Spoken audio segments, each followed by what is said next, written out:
Hey, settle in, get comfortable. Maybe dim those lights, let the world outside fade a little. Let the warmth settle around you. Take a slow breath. We're still in the 2nd century CE, Rome at its peak. The empire stretches from Britain to Mesopotamia, from the Rhine to the Sahara. Wealth flows into the capital from every corner of the known world.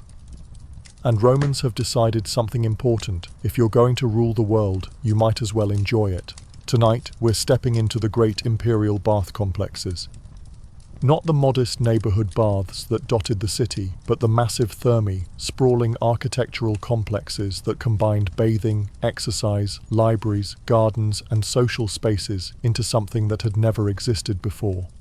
These weren't just places to get clean. They were the heart of Roman public life.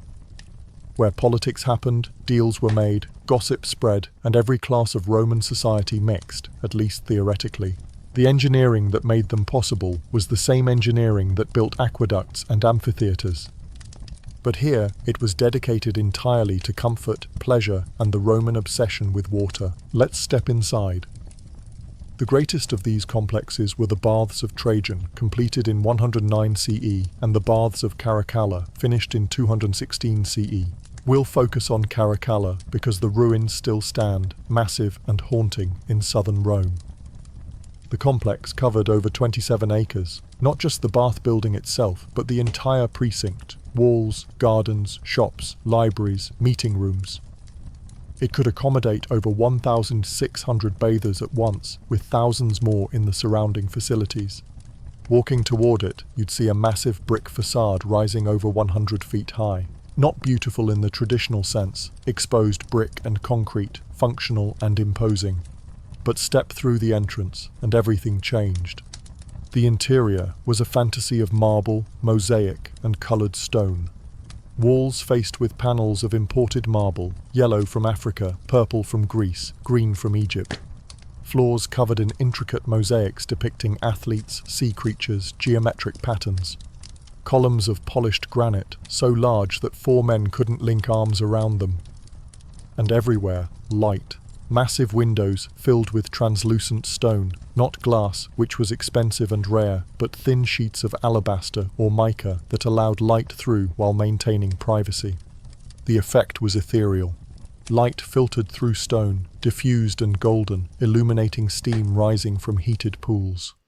The layout followed a standard pattern, refined over centuries of bath construction. You'd enter and pay a small fee. Bathing was cheap, accessible to nearly everyone. Then into the apoditerium, the changing room.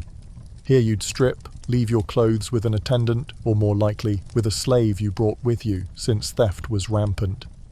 Then you had choices. Start with exercise in the palaestra, an open courtyard surrounded by colonnades, wrestling, ball games, weightlifting with stone dumbbells. Work up a sweat before bathing, or head straight into the bathing sequence. First, the tepidarium, the warm room. Moderately heated, acclimating your body. Conversations happened here, business deals, political alliances. Romans didn't have boardrooms. They had warm baths. Next, the caldarium, the hot room. This was the most spectacular space in the entire complex. At Caracalla, the caldarium was enormous, over 115 feet in diameter, topped with a concrete dome even larger than the Pantheons in diameter, though not as tall. The dome was punctured with windows, allowing natural light and ventilation. Below, heated pools of water, some over 100 degrees Fahrenheit, sent clouds of steam rising. The heat was intense, almost unbearable, but Romans loved it. The hypocaust system beneath the floor was a labyrinth. Dozens of furnaces burning constantly, fed by slaves hauling wood. Hot air flowing through hollow spaces under the floor and inside the walls. The marble floors were so hot you couldn't stand on them barefoot. Bathers wore wooden sandals, called sculpinae, to avoid burning their feet. After sweating in the caldarium, you'd move to the frigidarium, the cold room. A shock to the system. Plunge into a cold pool, sometimes fed by aqueduct water kept just above freezing. The frigidarium at Caracalla was vast, a central hall with massive groin vaults soaring overhead, supported by 8 colossal columns. The vaults spanned over 80 feet, an incredible engineering feat, creating a space that felt almost cathedral-like. Cold pools lined the room, some deep enough to swim. The temperature contrast, from extreme heat to shocking cold, was considered therapeutic. Romans believed it balanced the humours, improved circulation, prevented disease. Medically, they weren't entirely wrong. The temperature cycling does stimulate circulation, boost immune response, and provide physiological benefits. The Romans didn't understand the science, but they felt the effects. But the baths offered more than water. The surrounding complex included libraries, separate rooms for Greek and Latin texts, because educated Romans were expected to read both. Shelves lined walls, holding scrolls on philosophy, poetry, history, rhetoric. You could bathe, then spend hours reading, or attend lectures. Philosophers and teachers gave public talks in the bath complexes, their voices echoing off vaulted ceilings. There were also shops lining the outer walls. Food vendors selling snacks, nuts, fruits, pastries, wine cellars, massage therapists offering oil rubs after bathing. Even prostitutes working out of small rooms because Romans saw no contradiction between public bathing and commercial sex. Gardens filled the spaces between buildings, fountains, statues, shaded walkways. Places to rest, to escape the heat, to continue conversations that started in the pools. The baths weren't just architecture. They were a complete social ecosystem. Everything a Roman needed: hygiene, exercise, education, entertainment, business, pleasure, all in one enormous complex. Let's talk about the water itself, because supplying these baths required infrastructure on a scale that's hard to comprehend. The baths of Caracalla alone consumed over 2 million gallons of water daily. That's roughly the amount used by a modern town of 10,000 people. It came from the Aqua Marcia and Aqua Antoniniana aqueducts, flowing into massive underground cisterns beneath the complex. From there, gravity and simple hydraulics distributed it throughout the building. Hot water required heating. Not just the pools, but the hypocaust system. Hot air is less efficient than hot water for heating large spaces, so many baths also circulated heated water through bronze pipes in the walls. This required massive bronze boilers, fired continuously. The fuel consumption was staggering. Forests were cleared to feed the furnaces. Slaves hauled endless loads of wood, working in conditions that killed many within years. And the wastewater drained into Rome's sewer system, eventually flowing into the Tiber. Millions of gallons of dirty, soap-laden water daily. The Tiber downstream from Rome was essentially an open sewer. But Romans didn't care.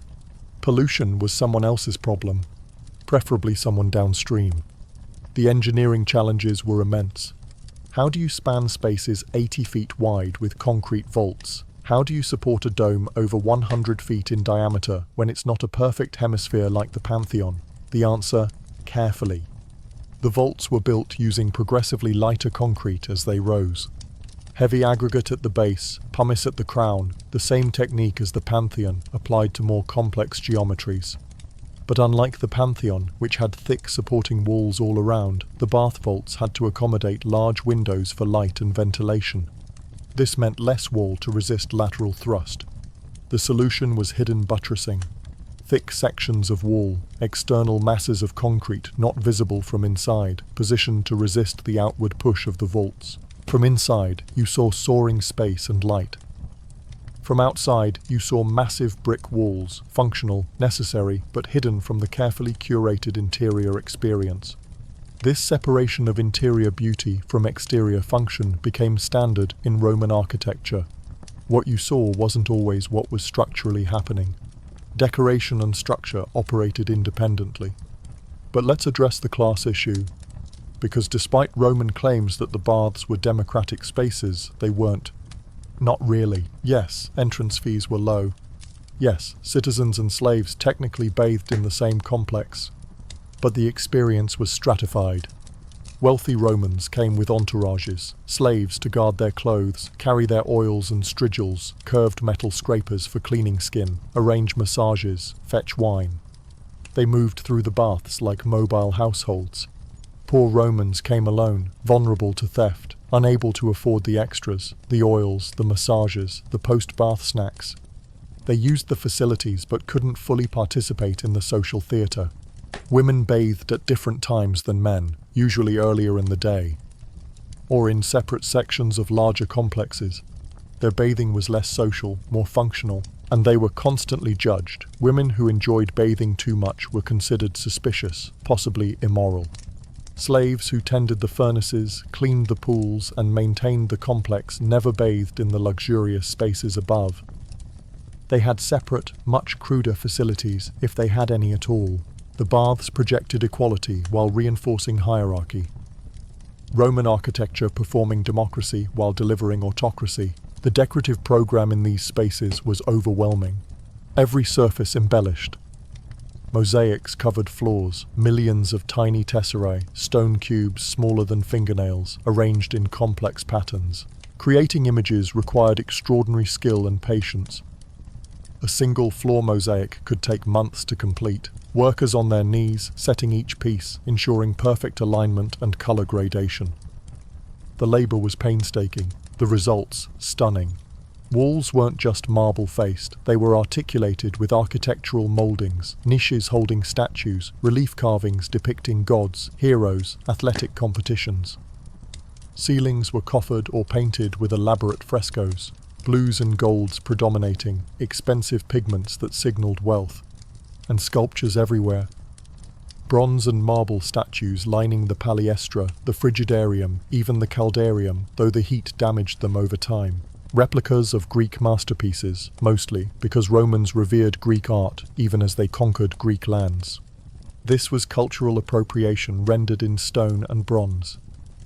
Rome claiming Greek aesthetic superiority while asserting political dominance, the acoustics in these vast vaulted spaces were complex. Sound reflected off hard marble surfaces, creating echoes, amplifying conversations. Privacy was impossible. Everything said in the baths was potentially public. Politicians learned to speak in code. Business negotiations happened in lowered voices, in corners, or not at all. But the noise level was intense.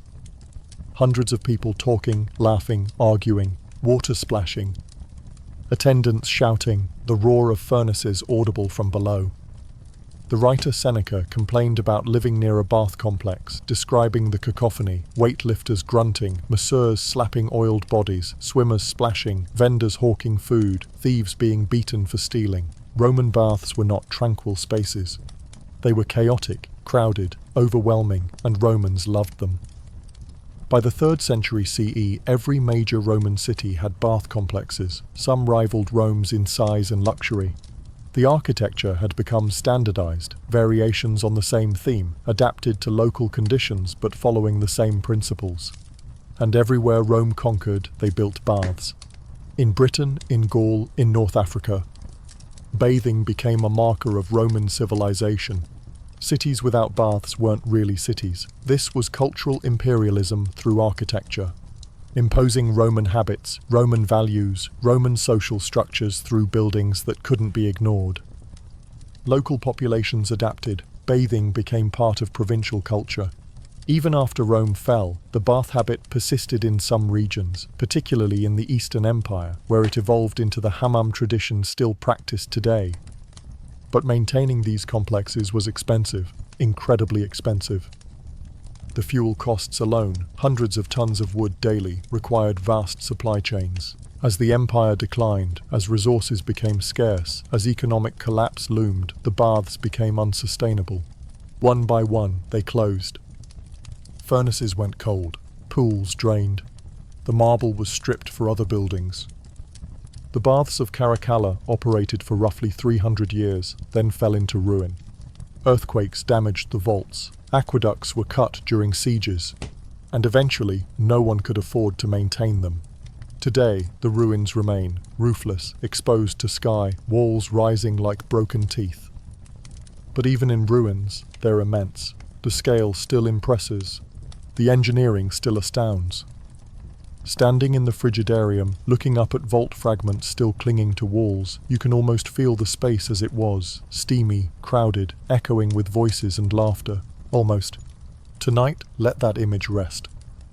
the great bath complexes, spaces dedicated entirely to pleasure, comfort, and social life, architecture not for gods or military, but for simple human enjoyment. Rome mastered the practical and turned it into luxury. They took bathing, a basic human need, and transformed it into art, engineering, and social ritual. The concrete that built these vaults was the same concrete in aqueducts and bridges.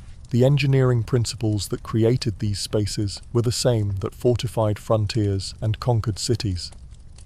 But here, for once, it was all directed toward making life better, more comfortable, more pleasant. The Romans could be brutal, ruthless, merciless, but they also understood that empire needed more than force. It needed seduction. It needed to make people want to be Roman. And nothing seduced quite like hot water, marble walls, and a steamy afternoon in spaces that seemed to defy gravity itself. Let the quiet envelope you. Feel yourself settling deeper. We need to talk about arches. Not the structural kind that hold up buildings. We've covered those.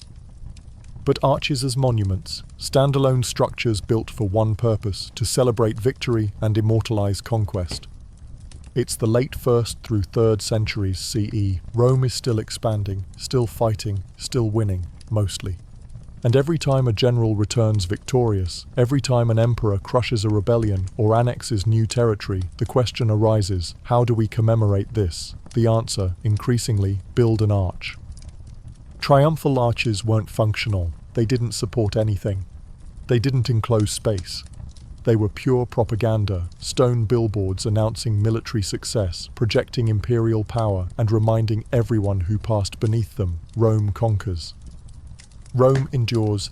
Rome dominates. Tonight, we're examining these monuments. How they were built, what they meant, and how the same engineering that created beauty also created weapons of psychological warfare. Because that's what these arches were, weapons. Not swords or siege engines, but tools for crushing spirits and asserting dominance over conquered peoples. Let's see how architecture became empire. The tradition started simple. Temporary wooden arches erected for triumphal processions, when victorious generals paraded through Rome with captured treasure, enslaved prisoners, and their battle-hardened legions. But temporary wasn't enough. Not for emperors who wanted their victories remembered forever. The first permanent stone triumphal arch was built in the Forum Boarium around 196 BCE. It was modest compared to what would come later, single archway, relatively plain decoration. But it established the template. By the imperial period, triumphal arches had evolved into massive, elaborately decorated structures. The Arch of Titus, completed in 81 CE, set the standard. Titus had conquered Jerusalem in 70 CE, destroyed the Second Temple, and brought back treasures and thousands of Jewish slaves. His arch, built by his brother Domitian after Titus's death, commemorated that victory. It stood at the highest point of the Via Sacra, the sacred way, the processional route through the Forum. Impossible to miss, impossible to ignore. Single archway, roughly 50 feet tall, built from concrete faced with marble. The proportions were perfect, height roughly twice the width, creating visual harmony. But the real message was in the reliefs. Stone panels carved in high relief, showing Titus's triumph in vivid detail. On one side, Roman soldiers carrying treasures looted from the temple. The menorah, the sacred seven-branched lampstand, held aloft. The table of showbread. Silver trumpets. Sacred objects paraded through Rome as trophies. On the other side, Titus himself, riding in a chariot, crowned by victory, personified as a winged goddess. His face serene, godlike, accepting divine approval for his conquest. And in the keystone at the arch's apex, Titus being carried to heaven by an eagle. Deified, transformed from man to god through military achievement. This wasn't subtle. This was a statement carved in marble. Military success equals divine favor equals eternal glory. For Jews forced to live in Rome, many of them enslaved prisoners from that very war, walking under this arch was humiliation. A daily reminder of defeat, loss, and subjugation. That was intentional. Triumphal arches weren't just for Roman audiences. They were for the conquered. Psychological architecture designed to break spirits as thoroughly as legions broke armies. The Arch of Trajan at Benevento, completed around 114 CE, took the concept further. This wasn't in Rome, but along the Via Traiana, Trajan's new road connecting Rome to the Adriatic coast. It celebrated Trajan's reorganization of Italy and his military victories, particularly in Dacia, modern Romania. The reliefs showed conquered peoples submitting, barbarians kneeling before Roman authority, Trajan distributing aid to Italian cities. The message: Roman power brings order, prosperity, and civilization. Submit and benefit, resist and be destroyed. The arch also featured something new: scenes of Trajan among the gods. Not just deified after death, like Titus, but already elevated to divine status. The emperor as living god, worthy of worship alongside Jupiter and Mars. This wasn't just propaganda. It was theology. Architecture establishing religious doctrine. Emperors weren't just rulers. They were intermediaries between human and divine, deserving of temples, priests, and sacrifices. The Arch of Septimius Severus, built in 203 CE at the edge of the Forum Romanum, represents the apex of triumphal arch design. Triple archway, one large central opening flanked by two smaller ones. Over 70 feet tall, massively imposing. Built from concrete faced with travertine and marble. 4 massive Corinthian columns on each facade, framing the arches. Statues in niches, and covering every surface, relief panels depicting Severus's victories in Parthia, modern Iraq, and Iran. The detail is extraordinary. Soldiers besieging cities, battering rams breaking walls, prisoners being led away in chains. Romans triumphant, enemies defeated. But here's what's disturbing. The architecture shown in these reliefs mirrors the architecture of the arch itself. Roman siege towers and fortifications depicted using the same arches, columns, and proportions as the monument. The message was clear: the same engineering that builds our monuments also builds our war machines. Our architectural knowledge conquers as surely as our armies. This wasn't accidental. Roman military engineers and civilian architects were often the same people. The skills were transferable. Understanding load-bearing and structural stability helped you build temples. It also helped you build siege towers, battering rams, and fortifications. Let's talk about those siege engines, because Roman military architecture was as sophisticated as their civic architecture. The ballista, essentially a giant crossbow mounted on a wooden frame. Torsion springs made from twisted animal sinew provided power. It could launch bolts, metal-tipped projectiles, with enough force to penetrate shields and armor at 300 yards. Building one required understanding of tension, torque, materials science, and projectile trajectory. The same mathematics that calculated arch curves calculated firing angles. The onager, a catapult using a single torsion spring. It could hurl stones weighing 50 pounds or more over fortress walls. The engineering was sophisticated. The throwing arm had to be precisely balanced, the spring tension carefully calibrated, the release mechanism perfectly timed. These weren't crude weapons. They were precision instruments built with architectural knowledge. And the siege tower, a mobile wooden structure, sometimes over 100 feet tall, built on site during sieges. It had multiple levels, protected by wet hides or metal plating, with a drawbridge at the top that dropped onto enemy walls.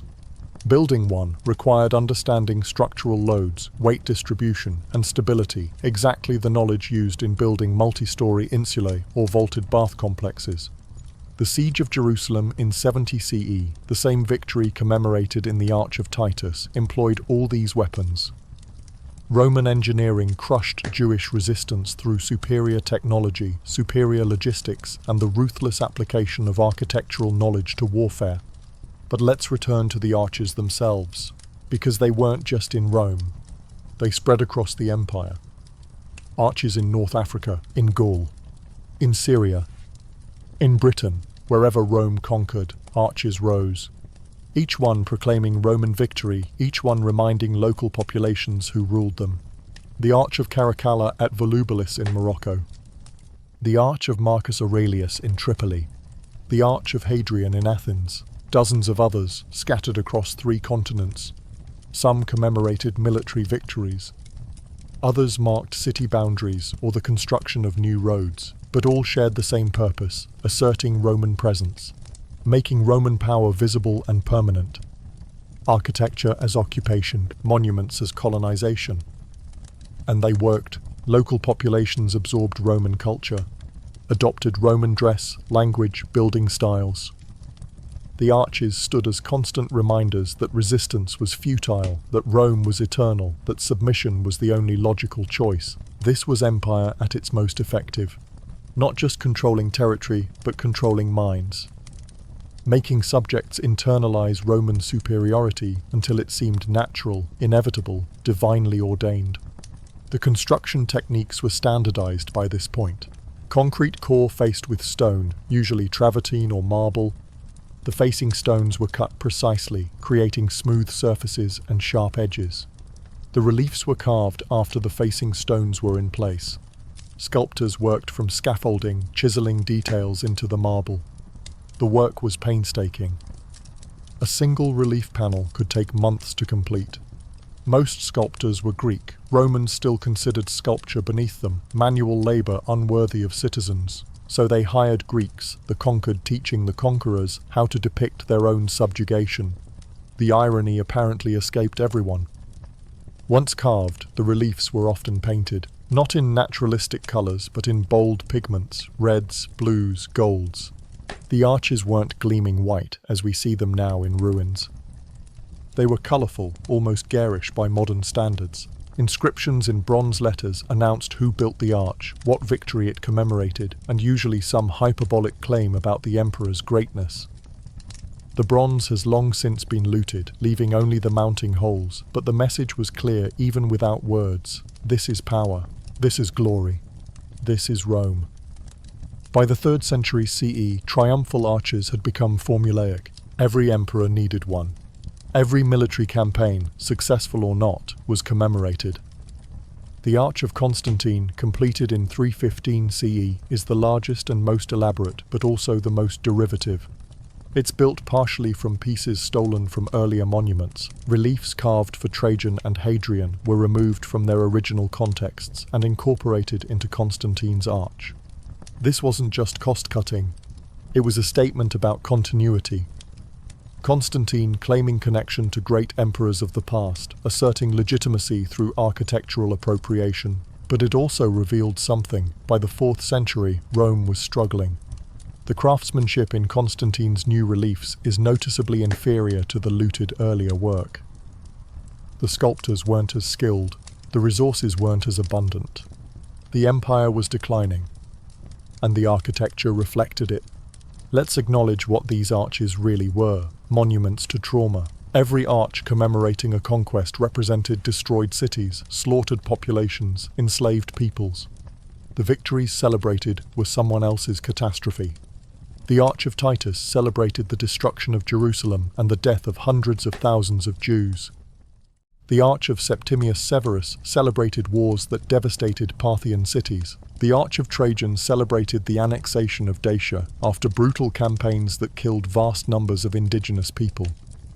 These weren't just propaganda, they were memorials to suffering disguised as celebrations of glory. And they stood for centuries. Some still stand today. Stone records of imperial violence, still teaching the lesson Rome intended: power matters more than justice. Victory matters more than mercy. Glory matters more than human cost. But the engineering knowledge that built these monuments wasn't inherently evil. The same principles that created triumphal arches also created aqueducts, bringing clean water to millions.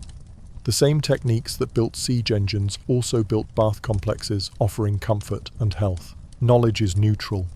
It's the application that carries moral weight. Roman engineers understood this, perhaps. Or perhaps they didn't care. They built what they were commissioned to build. Monuments to victory, engines of war, structures of beauty and structures of death, using the same concrete, the same mathematics, the same skills.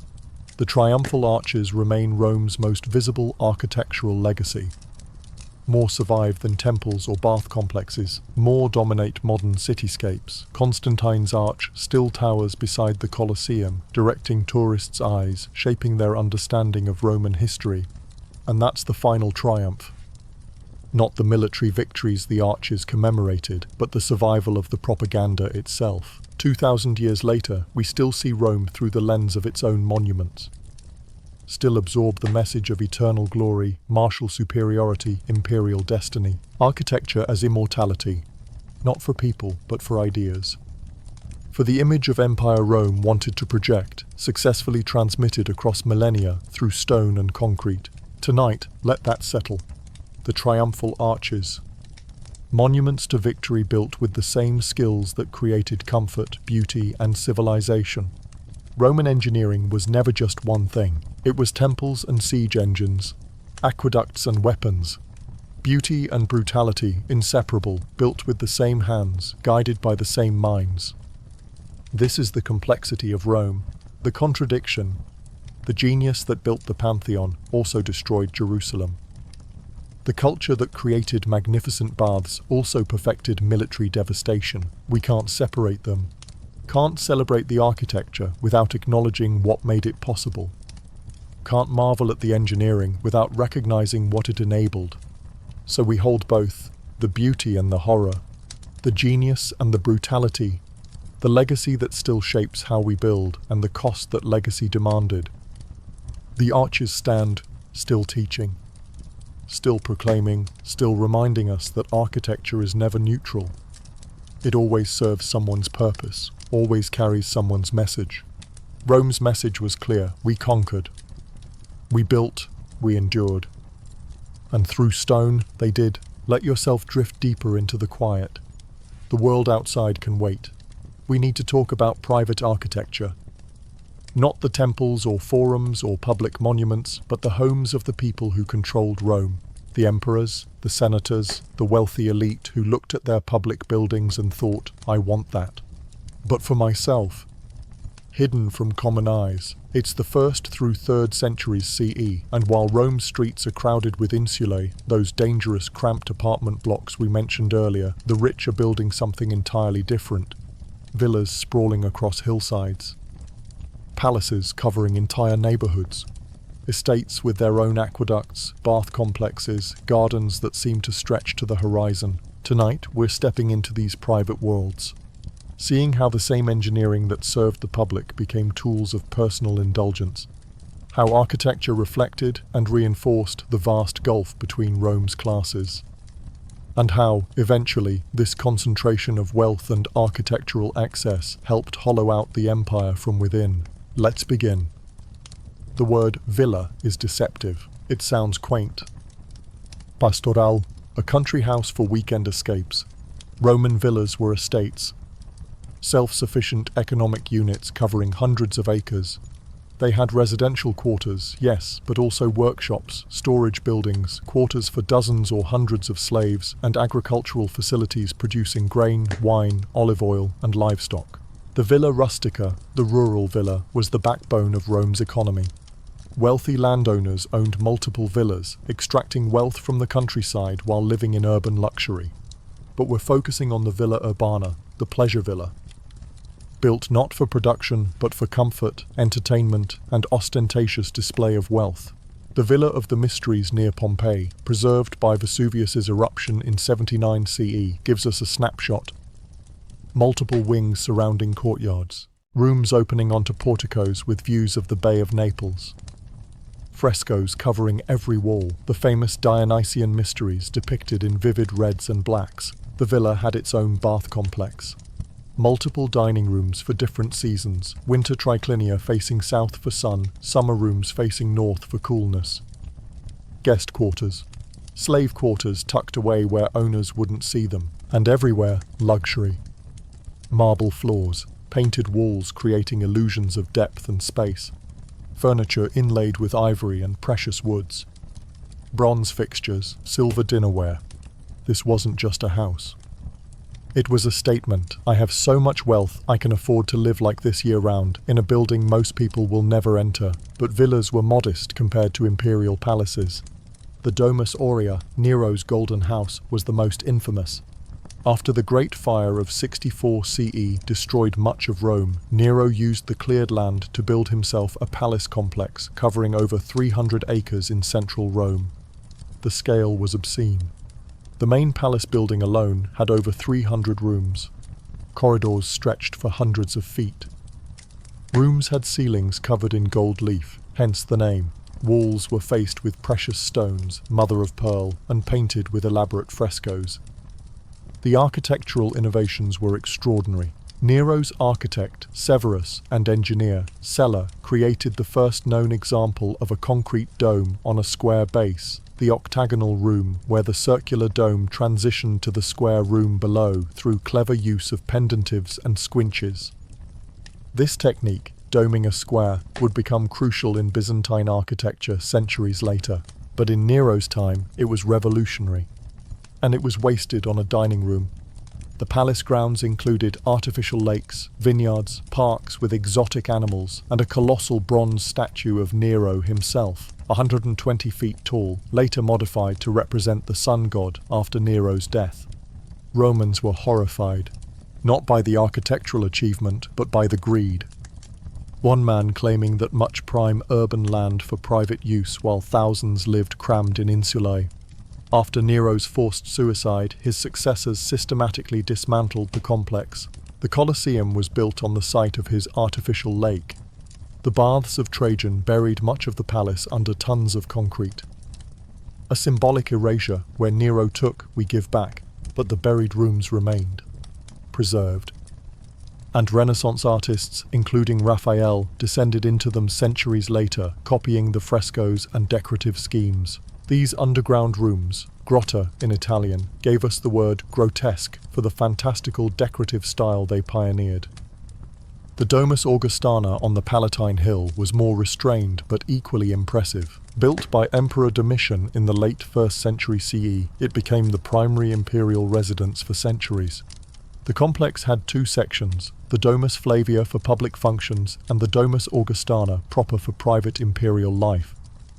The public section was all about spectacle, vast audience halls where the emperor received dignitaries. The Aula Regia, throne room, had walls rising over 100 feet, faced with coloured marble. The ceiling was a complex system of vaults that seemed to float impossibly high.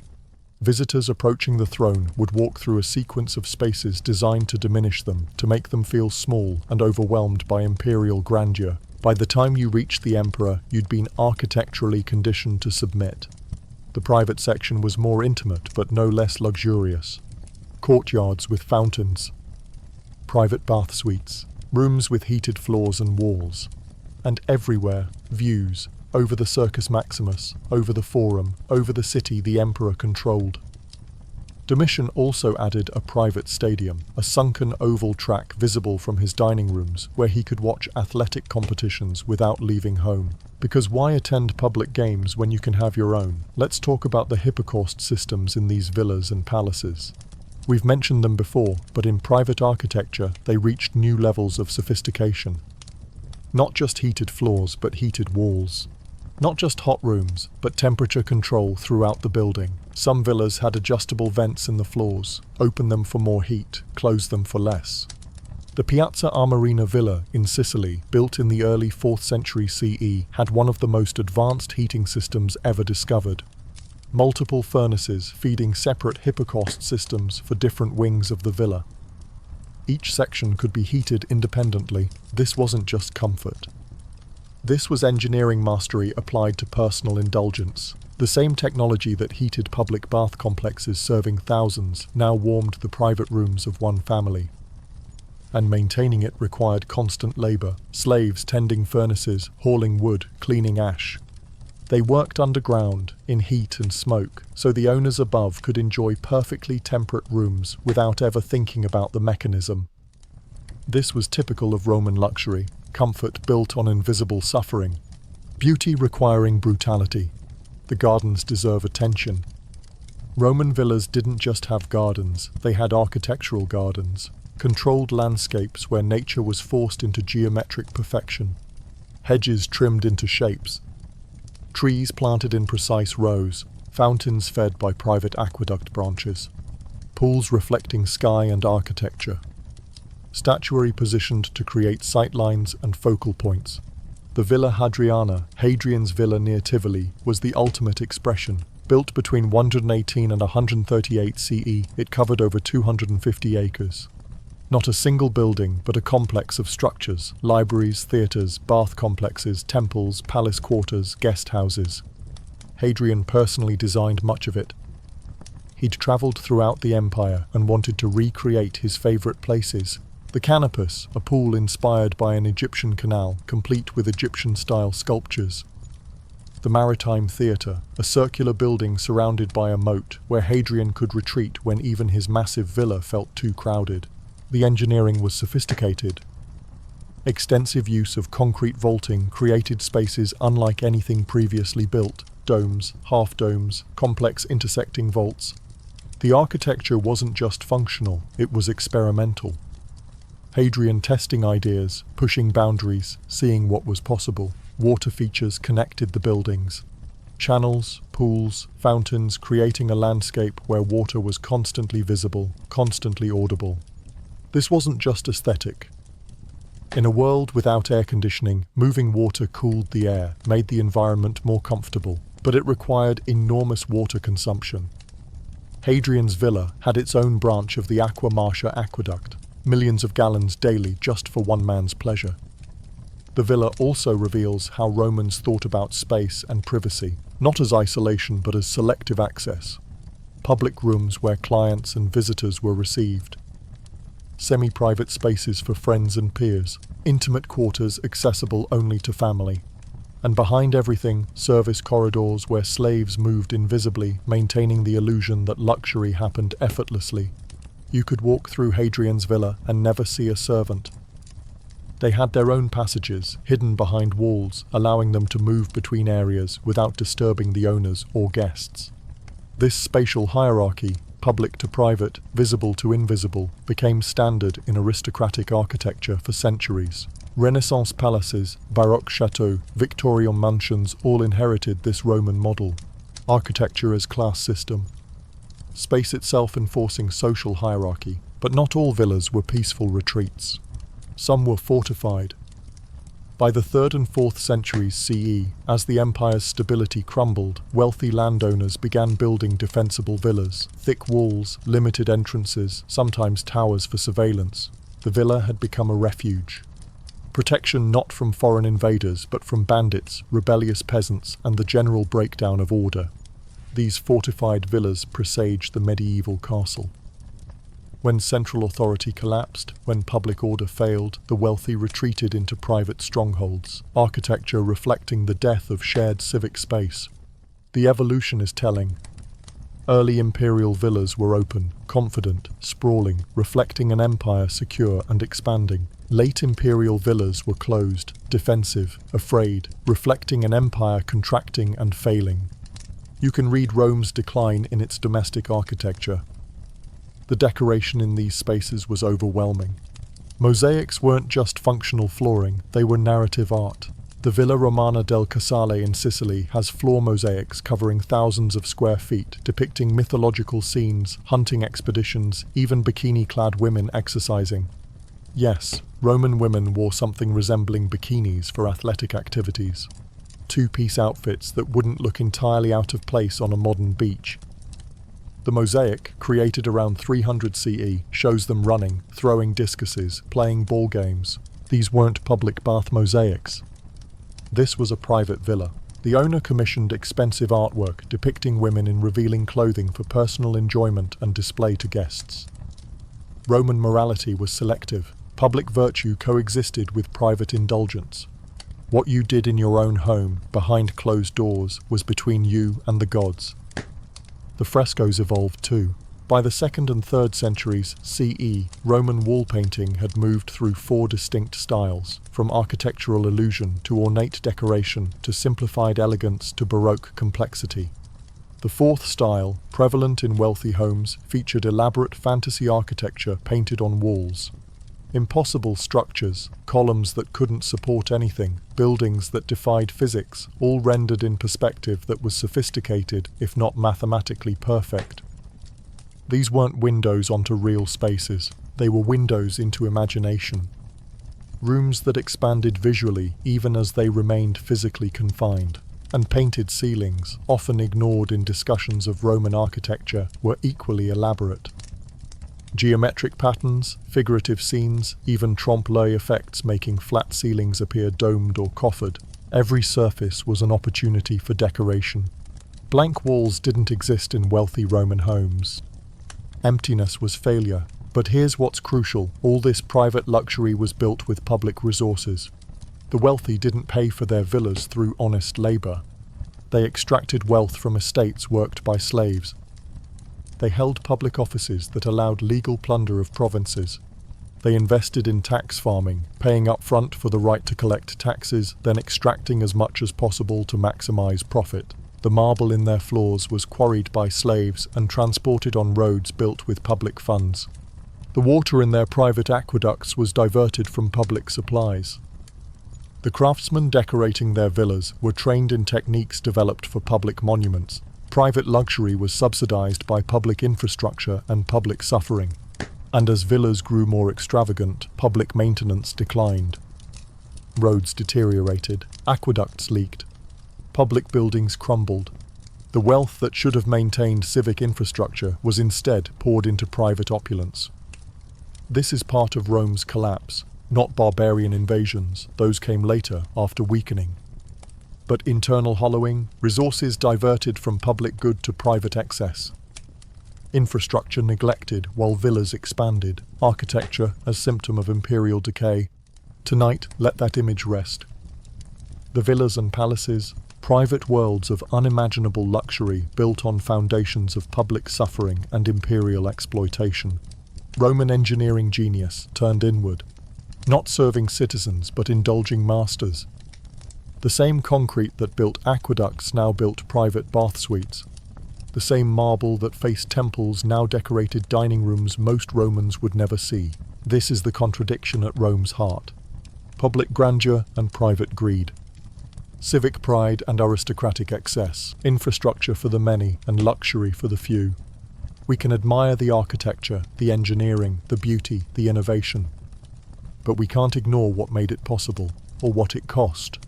The villas stand, or their ruins do, still impressive, still beautiful, still teaching us about Roman life. But they also teach us about Roman death, how inequality hardens into stone, how private excess drains public vitality, how architecture, brilliant as it may be, can serve systems that ultimately destroy themselves. Close your eyes. Listen to the silence around you. Now imagine water flowing, not from a faucet, not through pipes hidden in walls, but through stone channels crossing valleys on bridges of arches, through tunnels carved through mountains, through a network spanning hundreds of miles, all flowing by gravity alone, delivering millions of gallons daily to a city that would die without it. It's the 1st through 3rd centuries CE, and Rome has 11 major aqueducts. Some built centuries earlier, others recently completed. Together, they deliver over 300 million gallons of water daily to a city of 1 million people. That's more water per capita than many modern cities. More reliable than most contemporary systems. And it was built without pumps, without motors, without anything we'd recognize as modern technology. Tonight, we're following the water. From mountain springs to city fountains. Seeing how Roman engineers conquered distance, elevation, and geography to make the impossible routine. This is infrastructure as empire. Architecture not for glory, but for survival. The unglamorous engineering that made everything else possible. Let's trace the flow. The oldest aqueduct was the Aqua Appia, built in 312 BCE, the same year as the Via Appia. It ran mostly underground for about 10 miles, bringing water from springs southeast of Rome into the city. Underground was easier in some ways, protected from sabotage, from weather, from evaporation. But it required extensive tunneling, workers digging through rock with bronze tools, following survey lines marked by vertical shafts sunk at intervals. The gradient had to be perfect, too steep and water flows too fast, eroding the channel. Too shallow and sediment accumulates, eventually blocking flow. Roman aqueducts typically descended about 1 to 3 feet per mile, barely perceptible but precisely maintained. How did they survey this? The chorobates, a wooden level about 20 feet long with a groove on top that could be filled with water. If the water sat evenly in the groove, the device was level. By using it repeatedly along a planned route, surveyors could establish gradients across miles of terrain. It was slow, painstaking, but it worked. The Aqua Appia's gradient was so well calculated that it flowed continuously for over 400 years before needing major repairs. But underground aqueducts had limitations. You couldn't cross valleys with tunnels, not easily. And some water sources were in locations where tunneling would take decades. The solution: arcades. Long lines of arches supporting elevated water channels. The Aqua Claudia, completed in 52 CE, is the most spectacular example. It ran for 43 miles, with the final 10 miles on arcades reaching heights of over 100 feet. These weren't simple structures. Each arcade was a concrete core faced with stone, usually tufa or travertine. The arches weren't semicircular, but slightly pointed, distributing weight more efficiently. Multiple tiers of arches stacked where necessary. Smaller arches on top of larger ones, creating rhythmic facades stretching across the landscape. From a distance, they looked delicate, almost fragile. Up close, they were massive, individual piers over 10 feet thick, foundations sunk deep into bedrock. The water channel itself, the spicus, sat on top. A concrete trough about 4 feet wide and 6 feet deep, lined with waterproof mortar made from lime and crushed brick. The interior was coated with signinum, a special waterproofing compound that prevented leakage. Every few miles, settling tanks allowed sediment to drop out. Maintenance workers accessed these through manholes, cleaning accumulated silt to maintain flow. Building these arcades required armies of workers, literally. Roman legions often constructed aqueducts, using soldiers as engineers and laborers between campaigns. They'd establish camps near construction sites, survey the route, quarry stone locally when possible or transport it from established quarries. Mix concrete on-site, massive quantities, requiring continuous production for years. The formwork for the arches was elaborate. Wooden frames called centering had to support the concrete as it hardened. Once an arch was complete and the concrete had cured, often a month or more, the centering was removed and reused for the next arch. This meant construction progressed slowly. Maybe one arch per month in good conditions. Faster in summer, slower in winter when concrete set poorly. And the dangers were constant. Scaffolding collapsed. Workers fell from heights. Stone blocks being hoisted broke free and crushed people below. Flash floods swept away construction sites. Disease spread in the work camps. No records exist of how many died building Rome's aqueducts, but thousands, certainly. Perhaps tens of thousands across all 11 systems. Their names are lost, their sacrifices unrecorded. But their work remains, arches still standing, channels still capable of carrying water if anyone bothered to maintain them. The most impressive technical achievement was the Aqua Annio Novus, also completed under Claudius in 52 CE. It ran for 54 miles, making it the longest aqueduct, and at points reached elevations over 100 feet above the surrounding terrain. The engineering challenge wasn't just height, but maintaining gradient across that distance. The source springs were only 240 feet higher in elevation than the delivery point in Rome. Across 54 miles, that meant an average gradient of less than 1 foot per mile. Any error, any section too steep or too shallow, would disrupt the entire system. Water would either flow too slowly, allowing sediment build-up, or too fast, causing erosion. Roman engineers got it right. The aqueduct flowed continuously for centuries. Modern analysis of the ruins confirms the gradient was maintained within inches over its entire length. How? We're still not entirely sure. The precision required seems impossible with Roman tools and techniques, yet they achieved it. Repeatedly. This suggests knowledge we've lost. Not scientific understanding, they didn't have equations for fluid dynamics or accurate elevation measurements. But intuitive expertise developed over generations. Engineering as craft passed from master to apprentice, refined through trial and error until it became almost supernatural in precision. Let's talk about what happened when aqueducts reached Rome, because delivery was as complex as construction. The water flowed into Castellum Divisorium, distribution tanks where the flow was divided into multiple channels. Some fed public fountains, some went to bath complexes. Some supplied wealthy homes, if you could afford the fee and get official permission. The system was hierarchical. Public fountains had priority. If water pressure dropped during droughts or when aqueducts needed maintenance, private supplies were cut off first. The wealthy might lose their personal water, but public fountains kept flowing. This was rare progressive policy in Rome. Water was a public good, at least in theory.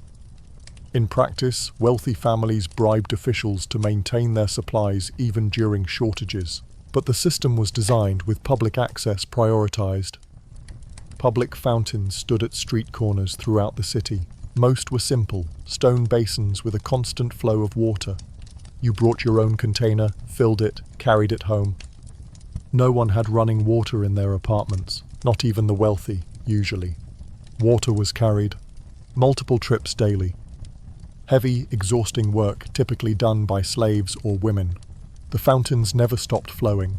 Water ran constantly, overflowing the basins, running into the streets, draining into the sewer system. This seems wasteful by modern standards.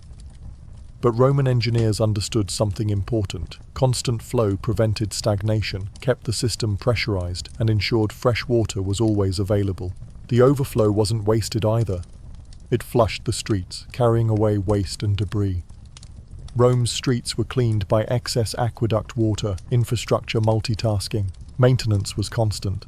Aqueducts required teams of workers, the aquari, who inspected channels, cleared blockages, repaired leaks, and managed the distribution system. Lime deposits accumulated on the channel walls. Over years, they could significantly reduce capacity. Workers had to descend into the channels, sometimes miles from the city, and chisel away the build-up. This was dangerous work. The channels were cramped, dark, and partially filled with flowing water. Cave-ins could trap workers, falls could drown them in just a few feet of water, and the lime dust they created while chipping away deposits damaged their lungs. But the work was essential. Without constant maintenance, the aqueducts would have failed within decades. That they functioned for centuries, some for over 400 years, testifies to the dedication of the aquarii. Though let's be honest, most aquarii were slaves. Dedication wasn't a choice. It was compulsion. Work or be punished. The system functioned because people had no alternative. Aqueducts were also vulnerable. During sieges, enemies would cut the aqueducts first. Rome under siege was Rome without water. The city could hold out on stored supplies and well water for a while, but not long. This vulnerability shaped military strategy for centuries. Control the aqueducts, control the city. Gothic invasions in the 5th and 6th centuries CE specifically targeted the aqueduct arcades, smashing arches and disrupting flow. Once the aqueducts were cut, Rome's population plummeted. Without reliable water, the city couldn't support 1 million people. By the early medieval period, Rome's population had crashed to maybe 30,000, a 97% decline. The infrastructure that made Rome great became the weakness that ensured its fall.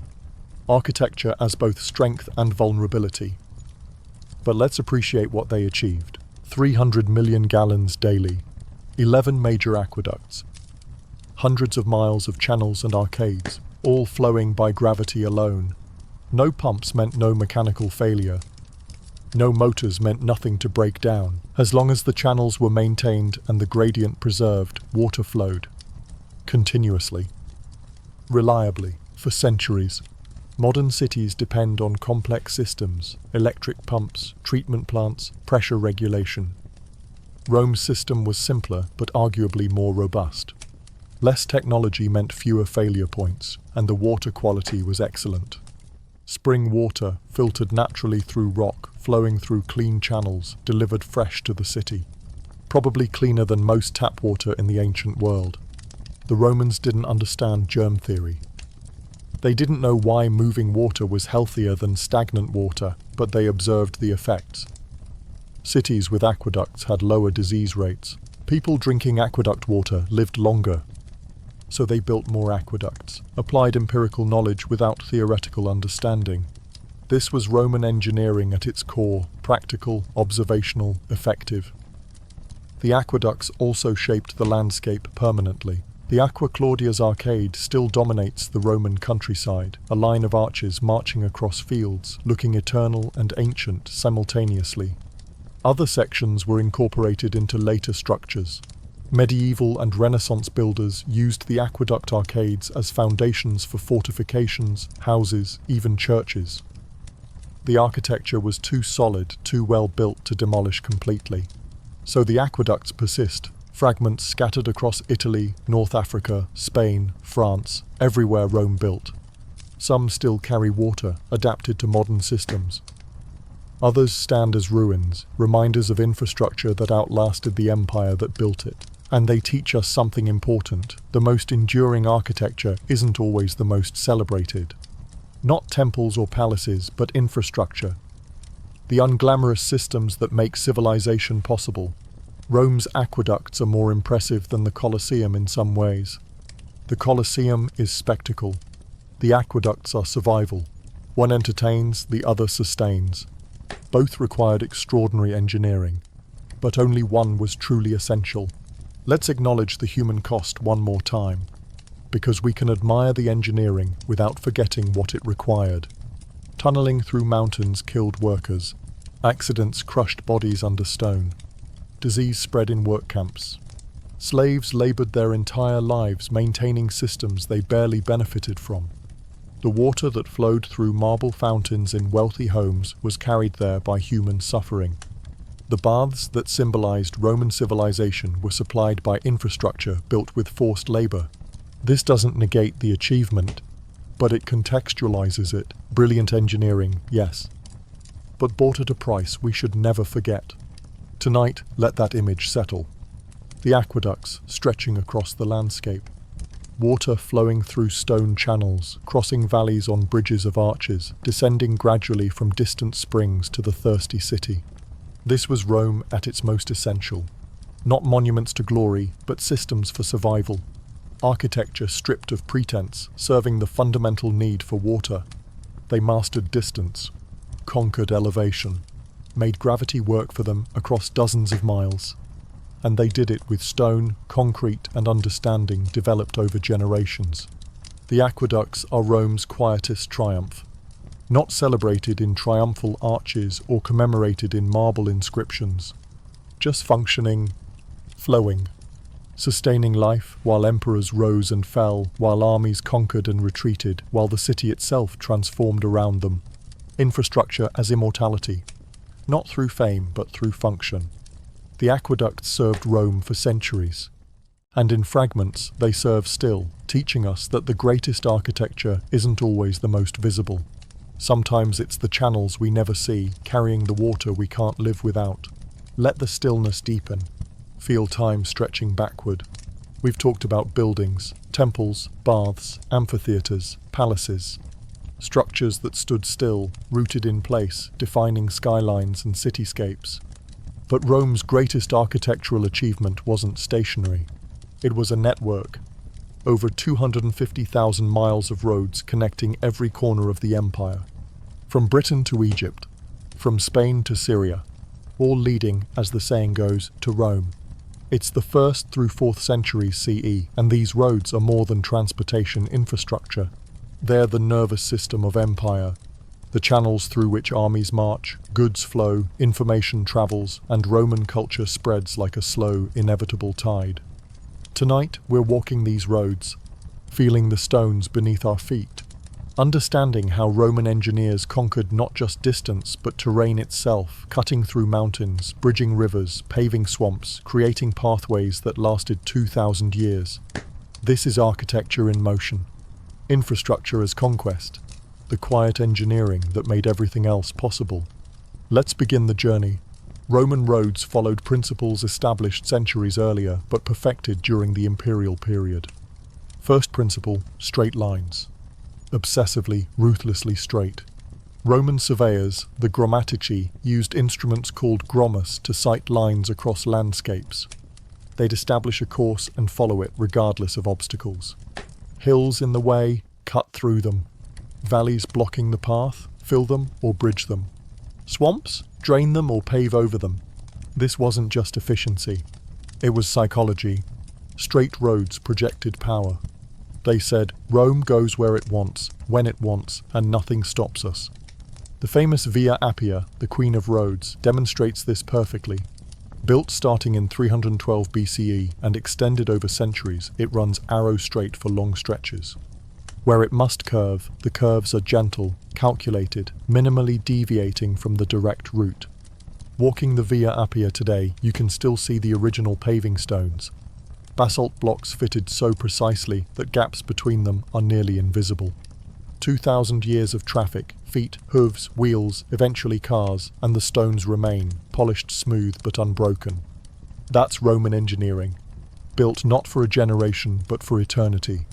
The construction process was elaborate, standardized across the empire but adapted to local conditions. First, surveyors marked the route. Then workers, usually soldiers or conscripted local labor, sometimes slaves, began excavating. They'd dig a trench about 3 feet deep and 15 to 20 feet wide, removing soft soil down to stable ground. Then came layering. This is crucial. Roman roads weren't just paved surfaces. They were engineered systems. Bottom layer, statumen, large stones, sometimes boulders, laid directly on the excavated base. This created drainage and a stable foundation.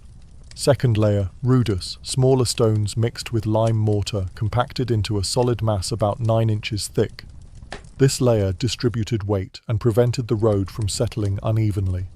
Third layer, nucleus, finer gravel or sand mixed with lime, creating a smoother surface about 12 inches thick. Top layer, summum dorsum, the surface. For major roads, this meant polygonal paving stones, usually basalt, limestone, or whatever durable stone was locally available, cut to fit together tightly. The surface was cambered, slightly higher in the center than at the edges, so rainwater drained into ditches on both sides. These ditches, the fossae, were essential. Standing water was the enemy. It softened foundations, encouraged vegetation growth, and made roads impassable in winter. Properly maintained, a Roman road could last indefinitely. Improperly maintained, it would fail within decades. The empire's survival depended as much on maintenance crews as on legions. But not all roads received the full treatment. The empire had a hierarchy. Viae publicae, public roads built and maintained by the state. These were the major arteries, the Via Appia, Via Flaminia, Via Aurelia, and others connecting Rome to key territories. Fully paved, engineered to the highest standards, marked with milestones indicating distances. Viae militares, military roads. Built primarily for troop movement. Often less elaborately finished, but still well constructed, especially near frontiers where rapid deployment mattered. Viae vicinales, local roads connecting towns and villages. These might be gravel or even packed earth, maintained by local communities rather than the state. And viae privatae, private roads on estates, maintained by landowners for their own use. The system was vast and complex. Managing it required bureaucracy, officials tracking maintenance, allocating resources, collecting tolls at certain points, and ensuring the network functioned smoothly. This administrative infrastructure was as important as the physical roads themselves.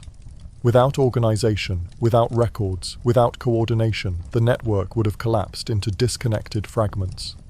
Let's talk about bridges. Because roads had to cross rivers, and Roman bridge engineering was extraordinary. The Pons Fabricius in Rome, built in 62 BCE, still carries traffic today, the oldest functioning bridge in the world. 2 stone arches spanning the Tiber, with a solid pier in the middle providing support. The construction used the same principles as aqueduct arcades. Concrete core faced with stone, arches distributing weight efficiently, foundations sunk deep into the riverbed, protected by cofferdams, temporary structures that kept water out during construction. But river bridges faced unique challenges.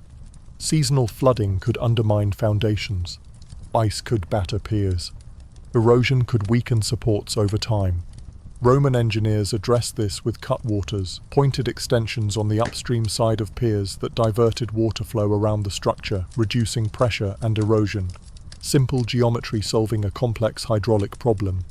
The Pont du Gard in southern France, technically part of an aqueduct but using the same engineering, demonstrates the scale Romans achieved. 3 tiers of arches rising over 160 feet, spanning nearly 900 feet across the Garden River Valley. Built without mortar, just precisely cut stones locked together by gravity and genius. It stood for 2,000 years, through floods, wars, earthquakes, because the engineering was fundamentally sound. Understanding forces, working with materials, building to last. Mountain roads required different approaches. You can't maintain a straight line when climbing steep grades. Soldiers can't march up a 45-degree slope, and pack animals certainly can't pull loaded carts. So Roman engineers built serpentine roads, switchbacks cutting back and forth across mountainsides, gaining elevation gradually. The Via Claudia Augusta through the Alps is a masterpiece of this technique. They also carved roads directly into cliff faces. Workers suspended on ropes would chisel ledges into solid rock, creating pathways where none existed naturally. Dangerous work. Fatal work, often, but effective. Some mountain roads included tunnels, short sections where cutting through rock was easier than going around. These weren't long tunnels like modern engineering creates, usually just a few dozen yards, but they required significant labor and expertise. Lighting inside tunnels was minimal. Natural light from the openings and perhaps oil lamps for workers. Ventilation was passive, airflow through the tunnel openings. Conditions were dangerous, and collapses were common. But once complete, these roads opened regions previously inaccessible, connected valleys that had been isolated, integrated mountain communities into the empire's economic and military network. Architecture as conquest, literally carving Roman presence into the landscape. Milestones marked distances along major roads. Stone columns, usually cylindrical, about 5 feet tall, bearing inscriptions indicating who built or repaired the road, the distance to Rome or the nearest major city, and sometimes the emperor under whom the work was done. Every traveller passing a milestone was reminded, Rome built this. Rome maintains this. Rome connects you to the wider world. Thousands of milestones have been discovered across the former empire. Each one a small monument to infrastructure, to the empire's reach, to the ambition of connecting everything to everything else. The milestones used the Roman mile as the standard unit, millipassus, 1,000 paces, roughly 4,150 feet. Close to the modern mile but not identical. Distance measurement was standardized across the empire, allowing for coordinated logistics and accurate travel planning. And way stations, mansiones, were spaced roughly a day's travel apart along major roads. These provided lodging, food, fresh horses, and repairs. Government officials travelling on state business had priority access, but commercial travellers could use them for a fee. The mansion system meant travel was predictable. You knew where you'd sleep each night, where you could resupply. This reliability encouraged trade, communication, and mobility throughout the empire. Infrastructure creating confidence, roads making the vast empire feel manageable, traversable, connected. But let's address the military purpose, because Roman roads were first and foremost strategic assets. Legions could march 15 to 20 miles per day on Roman roads, faster than on rough terrain or unimproved paths. This mobility was crucial. Rebellions could be suppressed quickly. The empire's defensive response time decreased dramatically.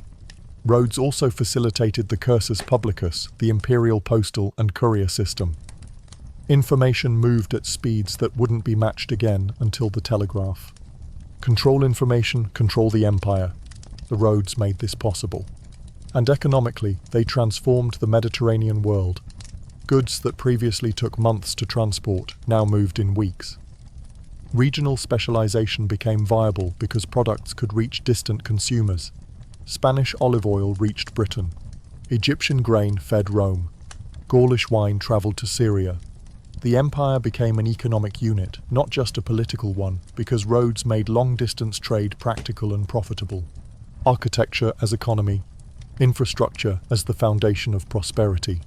But roads also brought Roman culture. Latin spread along the roads, becoming the lingua franca. Roman laws, customs, architectural styles all followed the roads into previously isolated regions.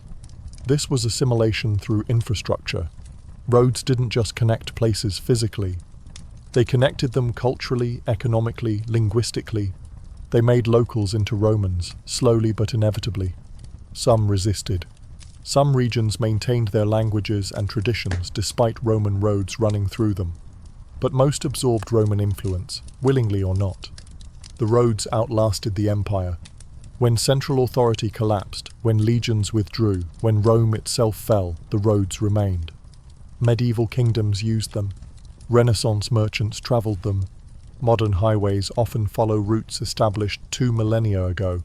The Via Appia still exists. So does the Via Flaminia. Parts of the Via Augusta in Spain. Stretches of the Via Egnatia in the Balkans. Not all paved with original stones, not all maintained to Roman standards, but the routes persist. Because good engineering transcends politics. A well-built road serves whoever controls it.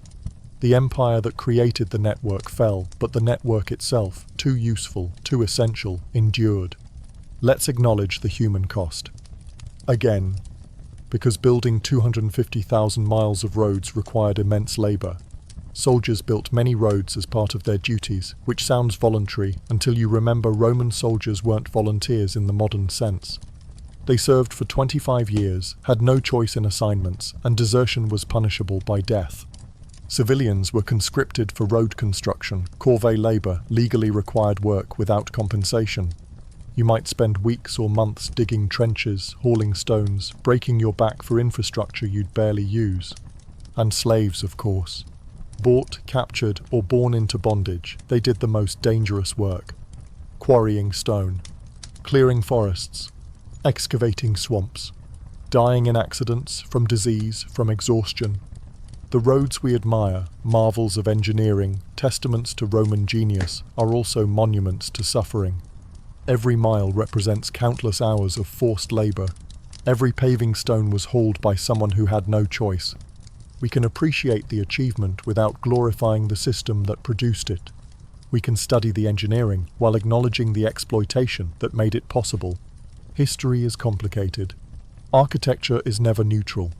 By the 4th century CE, the road network was showing strain. Maintenance declined as the empire's resources dwindled. Barbarian incursions made some roads dangerous or impassable. Local authorities, responsible for repairs, often lacked funds or simply didn't bother. Roads began reverting to nature. Paving stones were looted for other construction. Drainage ditches filled with debris. Vegetation reclaimed surfaces. The network that had seemed eternal slowly deteriorated. This decline paralleled Rome's own fall. As roads failed, so did communication, commerce, and military mobility. The empire fragmented not just politically but physically. Regions became isolated again. The roads that had unified the empire couldn't prevent its collapse. Infrastructure, however brilliant, requires maintenance, organization, and political will. When those fail, even the best engineering eventually crumbles. But the legacy remained. The concept of interconnected infrastructure, the engineering principles, the understanding that mobility and communication are foundations of power. Modern nations still build roads for the same reasons Rome did. Connection, commerce, military logistics, cultural integration. The motivations haven't changed in 2,000 years. Tonight, let that image rest. The roads stretching across continents, stone pathways cutting through mountains, bridging rivers, connecting the empire's far-flung territories to its beating heart. This was architecture at its most pragmatic. Not beautiful, though some stretches through dramatic landscapes achieved unintentional beauty. Not celebrated, though milestones commemorated builders. Just functional, essential, the quiet infrastructure that made everything else possible. Roman temples impressed. Roman aqueducts sustained, but Roman roads connected. And in connecting, they created something unprecedented, a world where distance mattered less than ever before, where travel was predictable, where information could move faster than armies, where the Mediterranean world became, briefly, one integrated system. The roads are Rome's most enduring architectural achievement. Not the most spectacular, not the most technically impressive, but the most consequential. They changed how humans moved, traded, communicated, and thought about space itself. They proved that infrastructure, unglamorous, functional, essential, shapes civilization more profoundly than monuments. The Colosseum is magnificent. The Pantheon is perfect. But the roads were everywhere. And that made all the difference. Take a slow breath. Feel the darkness settling in. We've reached the breaking point. The empire that seemed eternal, that built monuments to last forever, that stretched from one end of the known world to the other, it's cracking. It's 235 CE, and Emperor Severus Alexander has just been assassinated by his own troops. What follows is 50 years of chaos so complete that historians call it the crisis of the 3rd century. Over 20 emperors in 50 years. Most murdered, civil wars tearing the empire apart. Barbarian invasions breaching frontiers that had held for centuries. Plague ravaging cities. Economic collapse. Hyperinflation. The entire system threatening to disintegrate. And the architecture changes. Dramatically. No more triumphal arches celebrating conquest. No more massive bath complexes offering luxury. No more expansion, innovation, experimentation. Instead, walls. Thick, defensive, desperate walls around every city. Fortifications replacing forums. Architecture turning inward, protective, afraid. Tonight, we're watching Rome's confidence crumble. Seeing how crisis transforms building priorities. Understanding how the same engineering that created beauty now creates barriers. This is architecture in retreat. Let's watch it happen. The Aurelian walls tell the story better than words ever could. In 271 CE, Emperor Aurelian began construction of a defensive wall around Rome itself. Rome, the capital, the eternal city, the place that hadn't needed walls for centuries because its armies kept threats far from Italian soil. Now it needed walls, desperately. The circuit ran for 12 miles, enclosing all 7 hills and the densely populated areas beyond. The wall was 26 feet tall in most places, over 11 feet thick, built from brick-faced concrete, the same material that had built the Pantheon and the Colosseum, now turned to defense. Every 100 feet, a tower projected outward, square towers, later reinforced with additional construction, providing platforms for archers and artillery. 18 major gates controlled access, each heavily fortified with internal chambers where defenders could trap and destroy attacking forces. The construction was frantic, rushed. Aurelian didn't have time for aesthetic refinement. He needed walls, fast, and he used whatever was available. Existing structures were incorporated. Tomb monuments outside the city were absorbed into the wall circuit. The Pyramid of Cestius, an Egyptian-style tomb built centuries earlier, became part of the defensive system. Aqueduct arcades were fortified and integrated. This wasn't elegant engineering. This was desperate improvisation. Architecture cannibalizing itself to survive. And it worked. The Aurelian walls protected Rome for over 1,000 years. Through Gothic sieges, Byzantine reconquests, medieval conflicts. The walls that symbolized the end of Rome's invincibility became the reason Rome survived at all. But Rome wasn't alone. Every city across the empire was building or reinforcing walls during the 3rd century. Cities that had sprawled beyond their old defensive circuits contracted. Suburbs were abandoned. Populations retreated behind walls. The urban landscape shrank. The walls of Trier in Germany, Diocletian's palace in Split, Croatia, built as a retirement villa but designed like a fortress. The walls of Londinium in Britain, hastily erected as Saxon raids intensified. Everywhere, the same pattern. Defense over display. Function over beauty. Survival over ambition. The architecture reveals what written sources sometimes obscure. The empire was terrified. Military architecture evolved rapidly. Fortifications along the frontiers, the limes, became more sophisticated and more desperate. Earlier, Roman forts had been relatively open.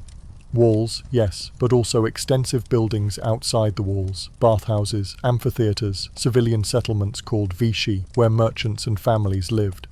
3rd century forts abandoned this openness. Everything moved inside the walls. Gates narrowed. Towers multiplied.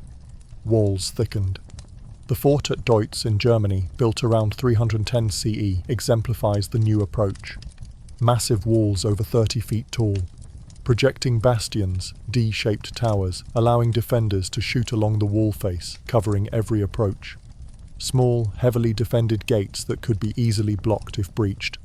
This was architecture designed by soldiers who'd experienced siege warfare firsthand, who'd watched enemies scale walls, breach gates, overwhelm defences. Every design decision reflected hard-won tactical knowledge.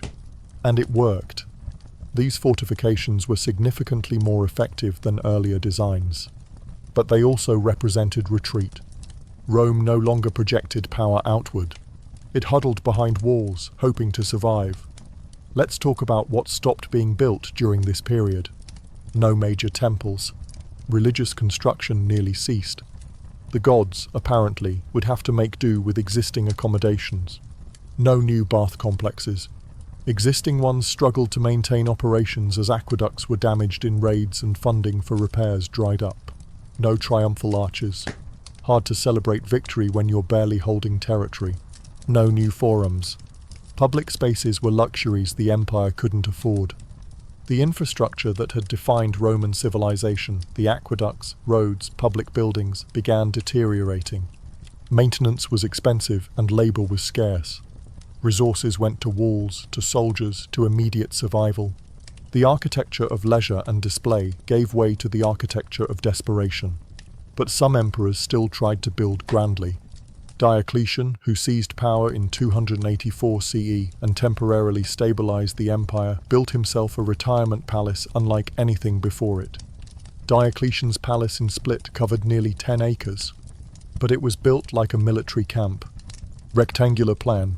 Thick walls with towers. 4 gates at the cardinal points. Internal streets laid out in a grid. The palace quarters occupied one half, luxurious rooms with heated floors, marble decorations, colonnaded courtyards. But even here, the architecture was defensive. Small windows. Controlled access. The feeling of a bunker, however beautifully decorated. The other half contained barracks, storerooms, workshops, everything needed for self-sufficiency during a siege. This was the new imperial style. Power expressed not through openness and grandeur, but through fortification and control. The emperor as fortress dweller, not urban patron. The construction techniques hadn't changed much. Still concrete cores, still brick facing, still arches and vaults. But the quality declined. Workmanship became rougher, materials cheaper. Where 2nd century concrete used carefully graded aggregates and precise mixing ratios, 3rd century concrete was more variable, often weaker. This wasn't ignorance. It was necessity. Skilled workers were scarce. Many had died in plagues that swept the empire repeatedly throughout the century. Others had been conscripted into armies that suffered catastrophic losses in civil wars and frontier battles. And funding had collapsed. The silver content in Roman coinage dropped from 95% under Augustus to less than 5% by 260 CE. Hyperinflation made long-term construction projects financially impossible. You can see the decline in the masonry, blocks less precisely cut, mortar more roughly applied, details simplified or omitted entirely. Rome was still building, but it was building like a civilization in crisis, not one at its peak. Churches began appearing. Christianity, still technically illegal but increasingly tolerated, was building its first permanent structures. These weren't grand basilicas yet. Those come later. These were modest buildings, often converted houses, domus ecclesiae, house churches, where communities gathered for worship. The architecture was deliberately humble. Christians were a persecuted minority. Ostentatious buildings would attract unwanted attention. So they built quietly, disguising religious spaces as ordinary domestic structures. But they were learning, absorbing Roman architectural principles. understanding how space could be organized, how light could be manipulated, how symbolism could be embedded in structure. When Christianity eventually became legal, when it became the empire's official religion, Christians didn't invent new architectural forms. They adapted Roman ones. The basilica, that secular building for law and commerce, became the Christian church. But that's ahead of us. In the 3rd century, Christianity was still architectural outsider, building in the shadows while the empire crumbled around it. The same engineering that built walls also improved siege weapons. Because as defenses improved, so did methods of breaching them. Roman engineers developed more powerful ballistae, some capable of throwing stones weighing 100 pounds over 300 yards. The torsion springs became more sophisticated, generating greater force. They improved battering rams, protecting them with mobile sheds called musculi, mice, that could be pushed right up to walls. The sheds had angled roofs to deflect projectiles and were covered in wet hides to resist fire. And they refined mining techniques, digging tunnels under walls, propping them with timber, then burning the props to collapse the tunnel and bring down the wall above. These weren't new tactics. But 3rd century warfare forced refinement. When the empire's enemies were other Roman armies equipped with Roman weapons and Roman engineering knowledge, every advantage mattered. Civil wars became engineering competitions. Who could build stronger walls faster? Who could breach them more efficiently? Architecture and weapons in deadly dialogue. By the late 3rd century, around 285 CE, Diocletian implemented administrative reforms that stabilized the empire temporarily. He divided it into eastern and western halves, each with its own Augustus and designated heir. He reorganized provinces. He fixed prices to combat inflation. He persecuted Christians, his one major failure, ethically and practically, and he encouraged building again. Not the grand public works of earlier centuries, but functional infrastructure. Roads repaired, forts reinforced, defensive circuits completed. The architecture of this period is pragmatic, solid, unimaginative but effective. Roman engineering stripped to its essentials: build what works, build it to last, don't waste resources on ornamentation. It's less interesting than 2nd century architecture, but it's more honest. Architecture reflecting the reality of an empire barely hanging on, allocating every resource towards survival. Let's acknowledge something important. The crisis of the 3rd century didn't destroy Roman architectural knowledge. It just redirected it. The same engineers who built Hadrian's villa now built fortress walls. The same masons who carved decorative reliefs now laid defensive circuits. The same knowledge, applied differently. When the empire stabilized, temporarily, under Diocletian and then Constantine, that knowledge was still there. The skills hadn't been lost, just dormant, waiting for stability to return. This resilience is remarkable.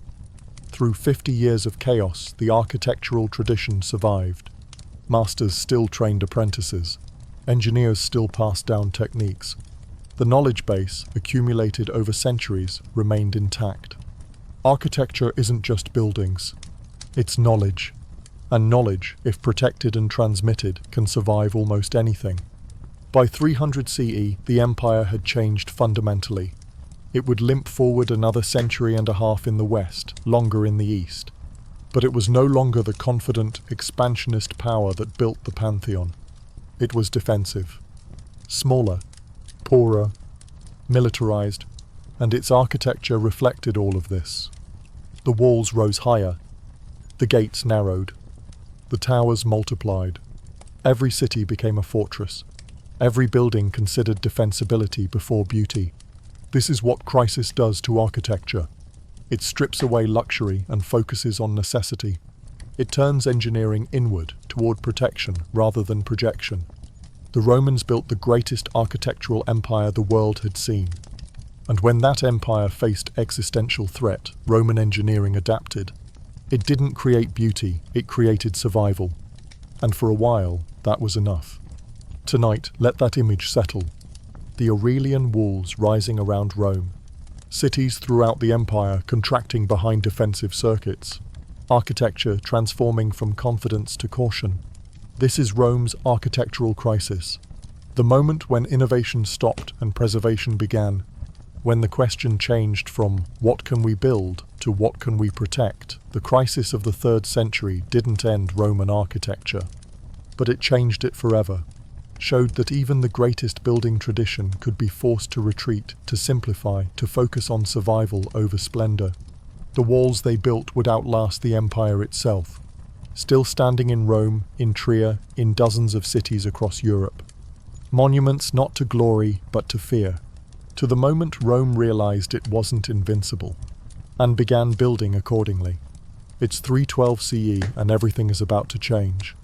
Again, Constantine has just won the Battle of the Milvian Bridge, defeating his rival Maxentius for control of the Western Empire. According to legend, he saw a vision before the battle, a cross of light in the sky with the words, "In this sign, conquer." Whether the vision was real, invented, or a political calculation doesn't matter.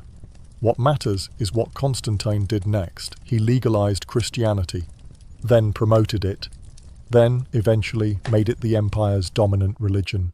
And with that shift came an architectural revolution. The temples that had defined Roman sacred space for 1,000 years would be abandoned, stripped, destroyed.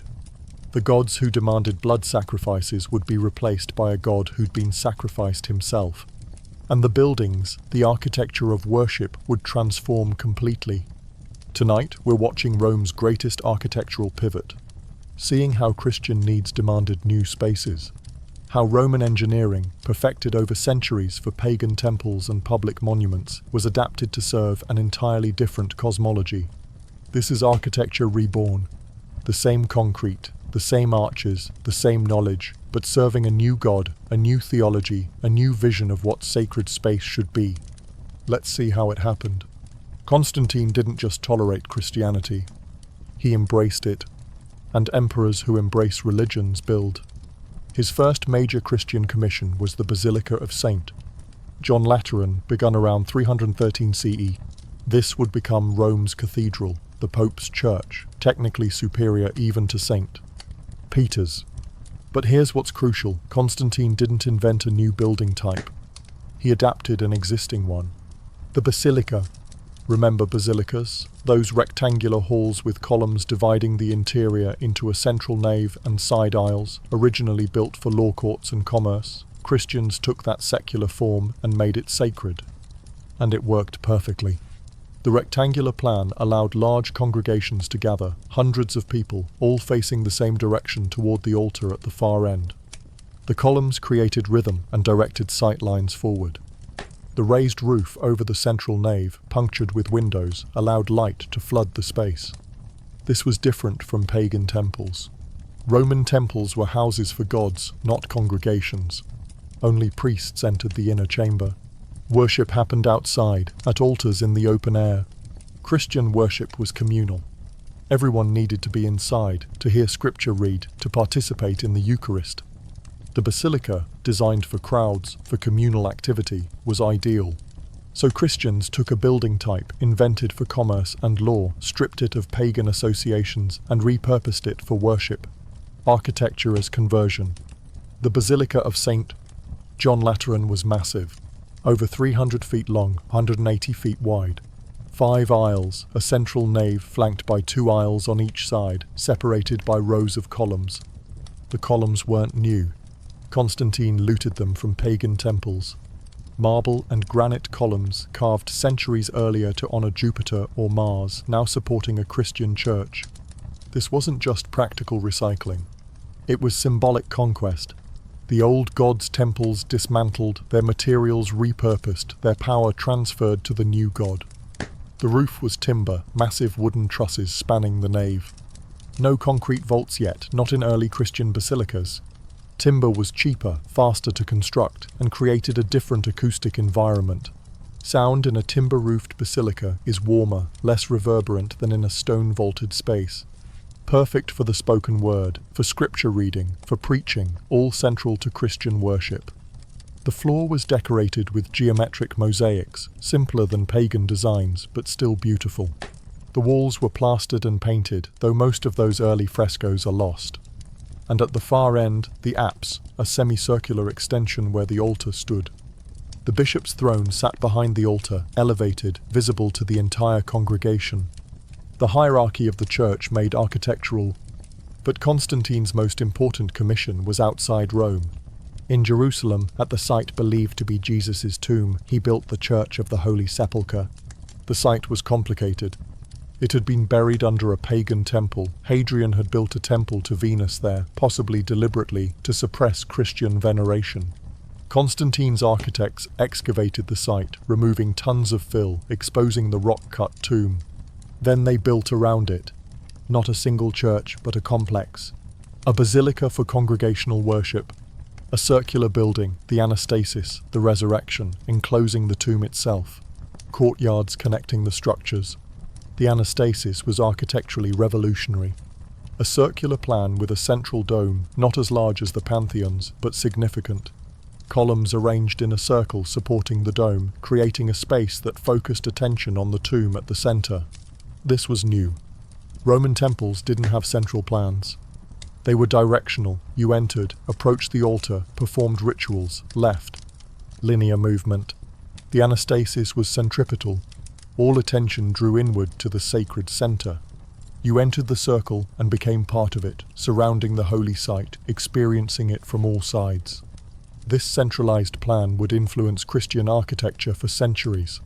Baptistries, martyria, buildings commemorating holy sites or saints would use circular or octagonal plans, creating spaces that focused attention inward rather than forward.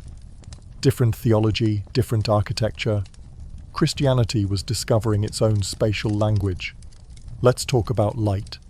Because light became theologically crucial in Christian architecture. In pagan temples, dimness was sacred. The interior cellar was dark, mysterious, accessible only to priests. The cult statue loomed in flickering lamplight, intimidating and distant. Christian theology saw God as light. God is light, and in him is no darkness at all, John's Gospel declared.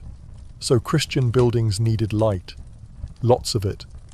The basilica form delivered high clear-story windows in the upper walls above the side aisles, allowed light to pour into the central nave. The worshipper entering a basilica walked from relative darkness in the side aisles into a flood of illumination in the nave. This wasn't accidental. This was architectural theology. Light as divine presence. The building itself becoming a teaching tool, a physical manifestation of doctrine. Later, architects would refine this obsessively. But even in the 4th century, the understanding was there. Christian space should be filled with light. Constantine also built extensively in his new capital, Constantinople, modern Istanbul. Founded in 324 CE on the site of the ancient Greek city of Byzantium, it became the Eastern Empire's center. And Constantine filled it with churches. The Church of the Holy Apostles, originally built to house relics of the Apostles. The original Hagia Sophia, Holy Wisdom, though the building we know today was built later after Constantine's church burned down. These churches followed the basilica model, but with regional variations. Eastern architects experimented more with domes, with centralized plans, with architectural forms that would eventually diverge significantly from Western European church architecture. But that divergence takes time. In Constantine's reign, Christian architecture was still finding itself, still adapting Roman forms to new purposes. The construction techniques remained essentially Roman. Brick-faced concrete walls, timber roofs, marble columns, often looted from earlier buildings, mosaic floors, plastered and painted walls. But the decorative program changed. No more gods lounging on couches. No more mythological scenes. Christian imagery was abstract at first, geometric patterns, crosses, fish symbols, grapevines representing the Eucharist. Figurative Christian art developed slowly. Early Christians were wary of images, remembering the Old Testament prohibition against graven images. But gradually, representations of Christ, Mary, the apostles, and saints began appearing. These weren't realistic portraits. They were symbolic representations, stylized, frontal, staring directly at the viewer. Not trying to capture physical likeness, but spiritual presence. The aesthetic was shifting. Away from classical naturalism towards something more abstract, more hieratic, more focused on conveying religious meaning than physical beauty. Roman artistic traditions, 1,000 years old, were being deliberately abandoned. Architecture and art reflecting theological priorities rather than aesthetic ones. But pagan temples still stood. Thousands of them across the empire, mostly intact. What happened to them? Some were simply abandoned. Priests scattered. Sacrifices ceased. The buildings stood empty, slowly deteriorating. Some were converted into churches. The Pantheon, in 609 CE, became Santa Maria ad Martyris, saving it from the destruction that befell most pagan temples. Its survival is ironic proof that the best way to preserve pagan architecture was to make it Christian. But many were destroyed. Deliberately. Systematically. Christian emperors, starting with Constantine's sons, issued edicts ordering temple closures. Then confiscation. Then destruction. Mobs, encouraged by zealous bishops, attacked temples. Statues were toppled, smashed, burned. Buildings were dismantled for materials. The religious architecture of 1,000 years was erased within a few generations. This was cultural destruction on a massive scale, justified as purging paganism but resulting in irreplaceable loss. We know Roman temple architecture primarily from the few buildings that survived, either by being converted to churches or by being so remote they escaped destruction. Most are gone, and with them, centuries of accumulated architectural knowledge and artistic achievement. Let's talk about what Christians didn't build. At least not yet. No monumental domes. The Pantheon's dome remained unique. Christians wouldn't master large-scale dome construction until the 6th century with Justinian's Hagia Sophia. No elaborate bath complexes. Christianity was ambivalent about bathing culture, the mixing of sexes, the focus on bodily pleasure, the pagan associations. Public bathing continued, but wasn't celebrated or expanded. No triumphal arches. Christians had a complicated relationship with military glory. The faith celebrated martyrdom, not conquest. Arches commemorating military victories felt ideologically problematic. No amphitheatres. Gladiatorial combat was associated with pagan religion. The games were religious festivals, after all. Christians opposed the games, seeing them as bloodthirsty and spiritually corrupting. As Christianity gained power, the games declined and eventually ceased. So entire categories of Roman architecture simply stopped. The building types that had defined imperial culture for centuries became architecturally extinct. Christianity didn't just change what buildings looked like. It changed what buildings were for. But basilicas spread rapidly. Across Italy, across the Mediterranean, into northern Europe as Christianity expanded. Each region adapted the form. In North Africa, basilicas were oriented differently to catch breezes. In northern climates, windows were smaller to retain heat. Local materials, local stone, local timber created regional variations. But the basic form remained constant. Rectangular plan. Columns dividing the interior. Timber roof. Apse at one end. The basilica became Christianity's architectural signature. And within that consistent form, infinite variation was possible. Wider or narrower, taller or lower, more or fewer aisles, simple or elaborate decoration. The flexibility of the basilica plan ensured its longevity. It remained the dominant form for church architecture for over 1,000 years. Medieval cathedrals are elaborated basilicas. Renaissance churches are classicized basilicas. Even modern churches often follow the basilica plan. Constantine's architectural choices in the 4th century shaped Christian building for a millennium and beyond. But not all early Christian buildings were basilicas. Martyria, buildings commemorating martyrs or holy sites, often used centralized plans. The Church of the Nativity in Bethlehem, built by Constantine over the traditional site of Jesus' birth, originally had an octagonal structure surrounding the grotto. Santa Costanza in Rome, built as a mausoleum for Constantine's daughter, is circular with a central dome. These centralized buildings created different spatial experiences. No procession toward an altar.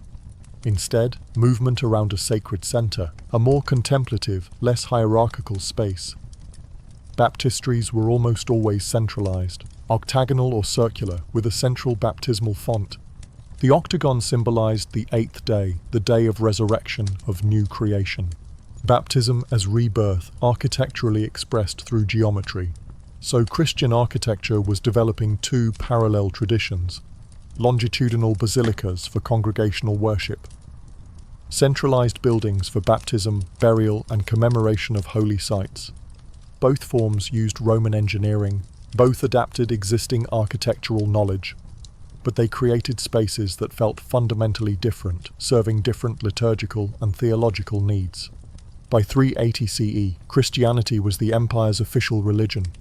Theodosius I issued the Edict of Thessalonica, making Nicene Christianity the state faith.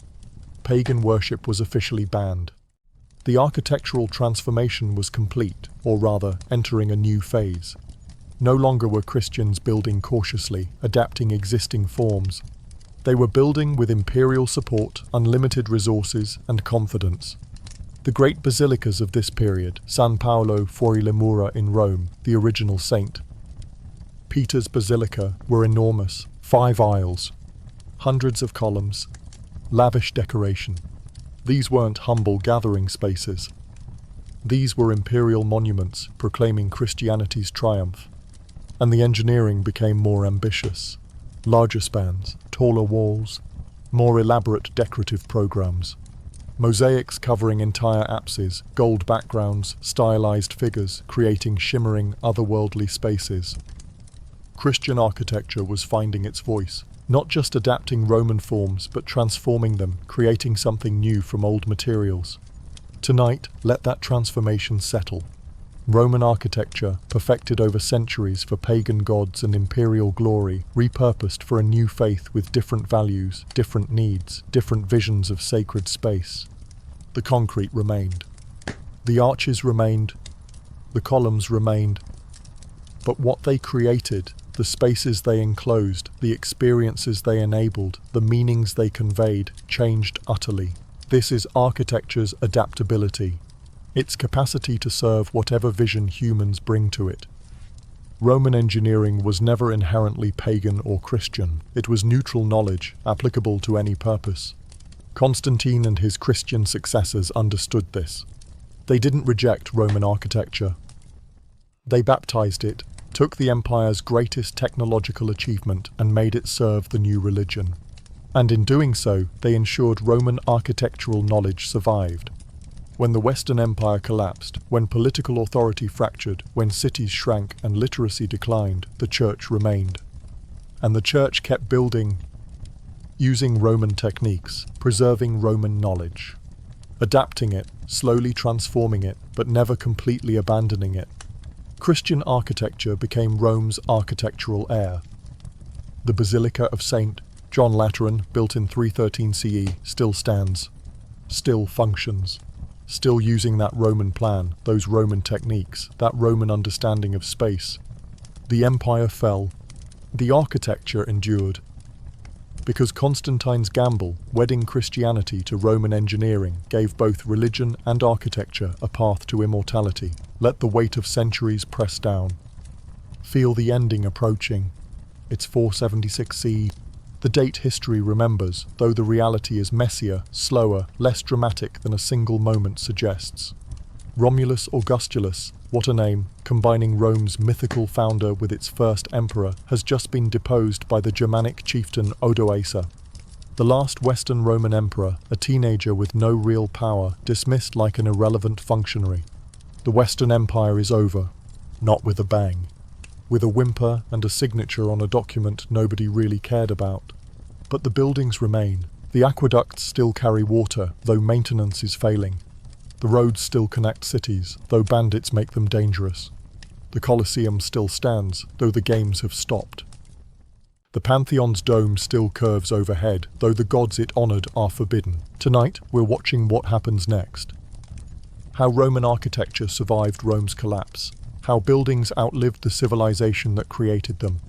And how Roman engineering knowledge, preserved, transformed, and adapted, shaped everything that came after. This is the end. But also the beginning. Because Rome's architecture never really died. It just changed hands. Let's watch the transformation. The collapse wasn't sudden.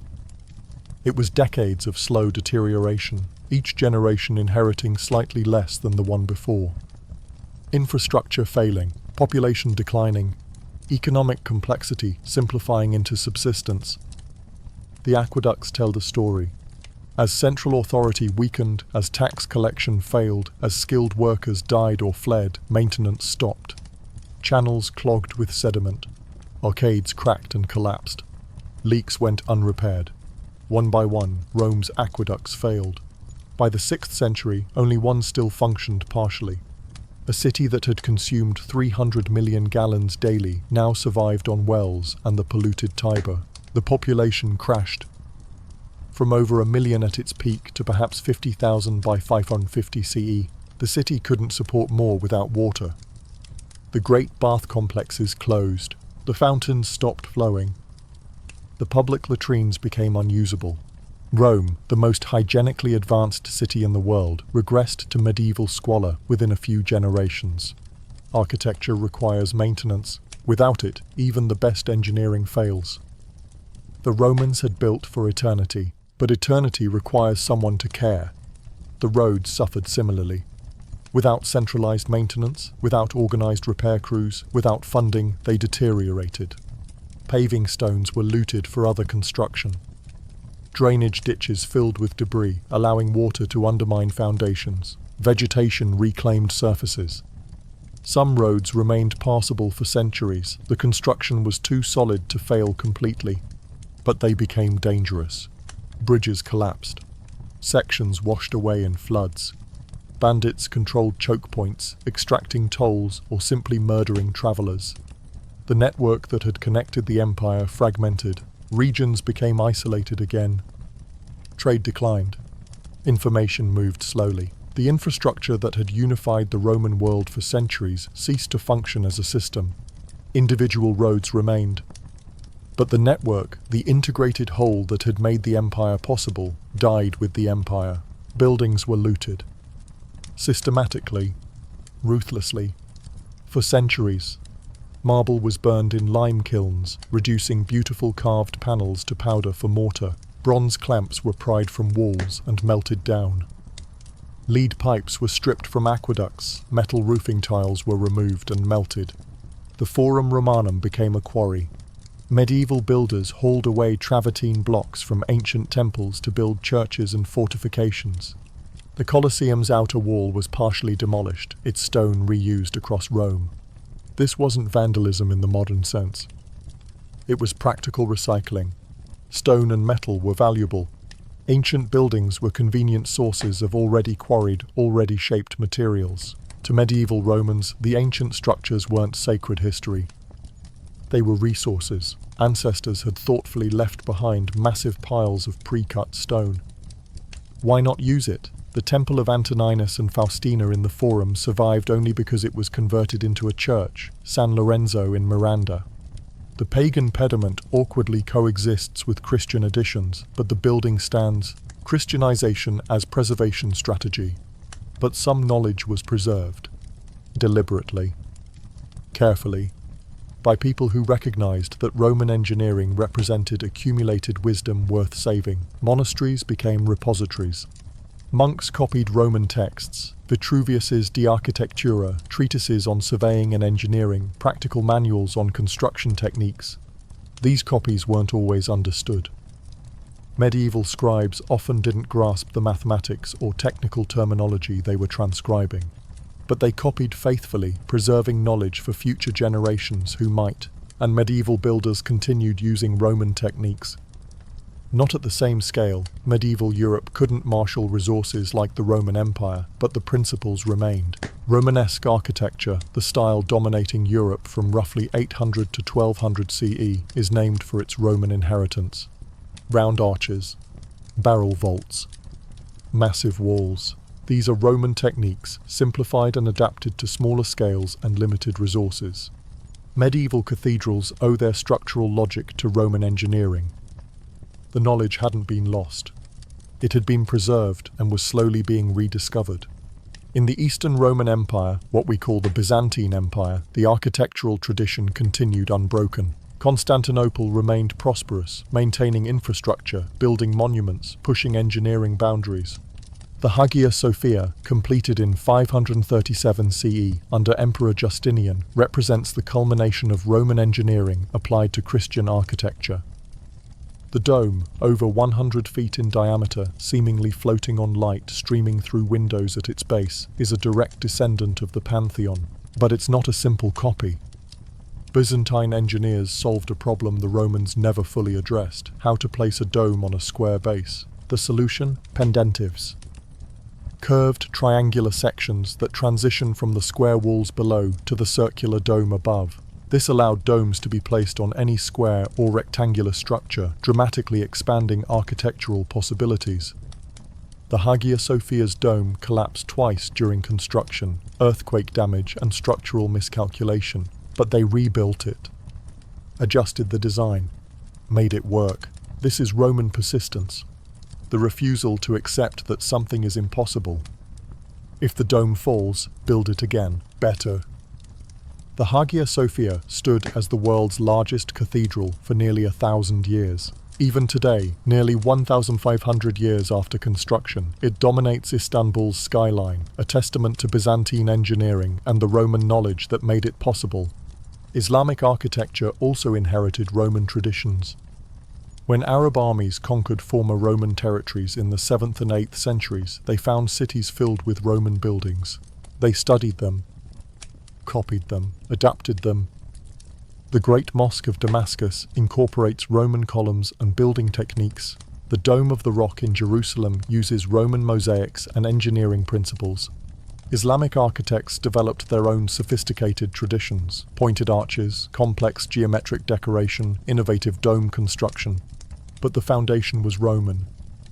The knowledge of how to build large, durable structures using concrete, arches and vaults came from studying Roman ruins. Architecture transcends culture. Good engineering is good engineering, regardless of who invented it or who uses it. The Romans perfected techniques, and every civilization that followed built on that foundation. The Renaissance rediscovered Roman architecture with almost religious fervor. Architects like Brunelleschi studied Roman ruins obsessively, measured them, sketched them, tried to understand the principles behind them. Brunelleschi's dome for Florence Cathedral, completed in 1436, consciously referenced the Pantheon. He couldn't use the Pantheon's techniques exactly, different constraints, different materials, different structural requirements, but he understood the principles. Self-supporting masonry dome, internal ribs distributing weight. Careful material selection. The result was different from the Pantheon, but spiritually descended from it. Andrea Palladio's architectural treatises in the 16th century codified Roman principles for Renaissance builders. The classical orders, Doric, Ionic, Corinthian, became mandatory knowledge for architects. Buildings across Europe began referencing Roman forms: columns, pediments, arches, domes. Not exact copies, but interpretations. Roman architecture as a language, architects could speak, adapt, recombine. This revival wasn't pure historical preservation. It was creative reinterpretation. Renaissance architects weren't Romans, but they used Roman grammar to say new things. Even modern architecture owes debts to Rome. Concrete, the Roman signature material, is the most widely used building material in the world today. Modern concrete is different. We understand the chemistry now. We add steel reinforcement. We can create mixtures optimized for specific purposes. But the principle, creating artificial stone by mixing aggregate with a binding agent, is fundamentally Roman. They invented it. We perfected it, and Roman concrete, in some ways, was superior.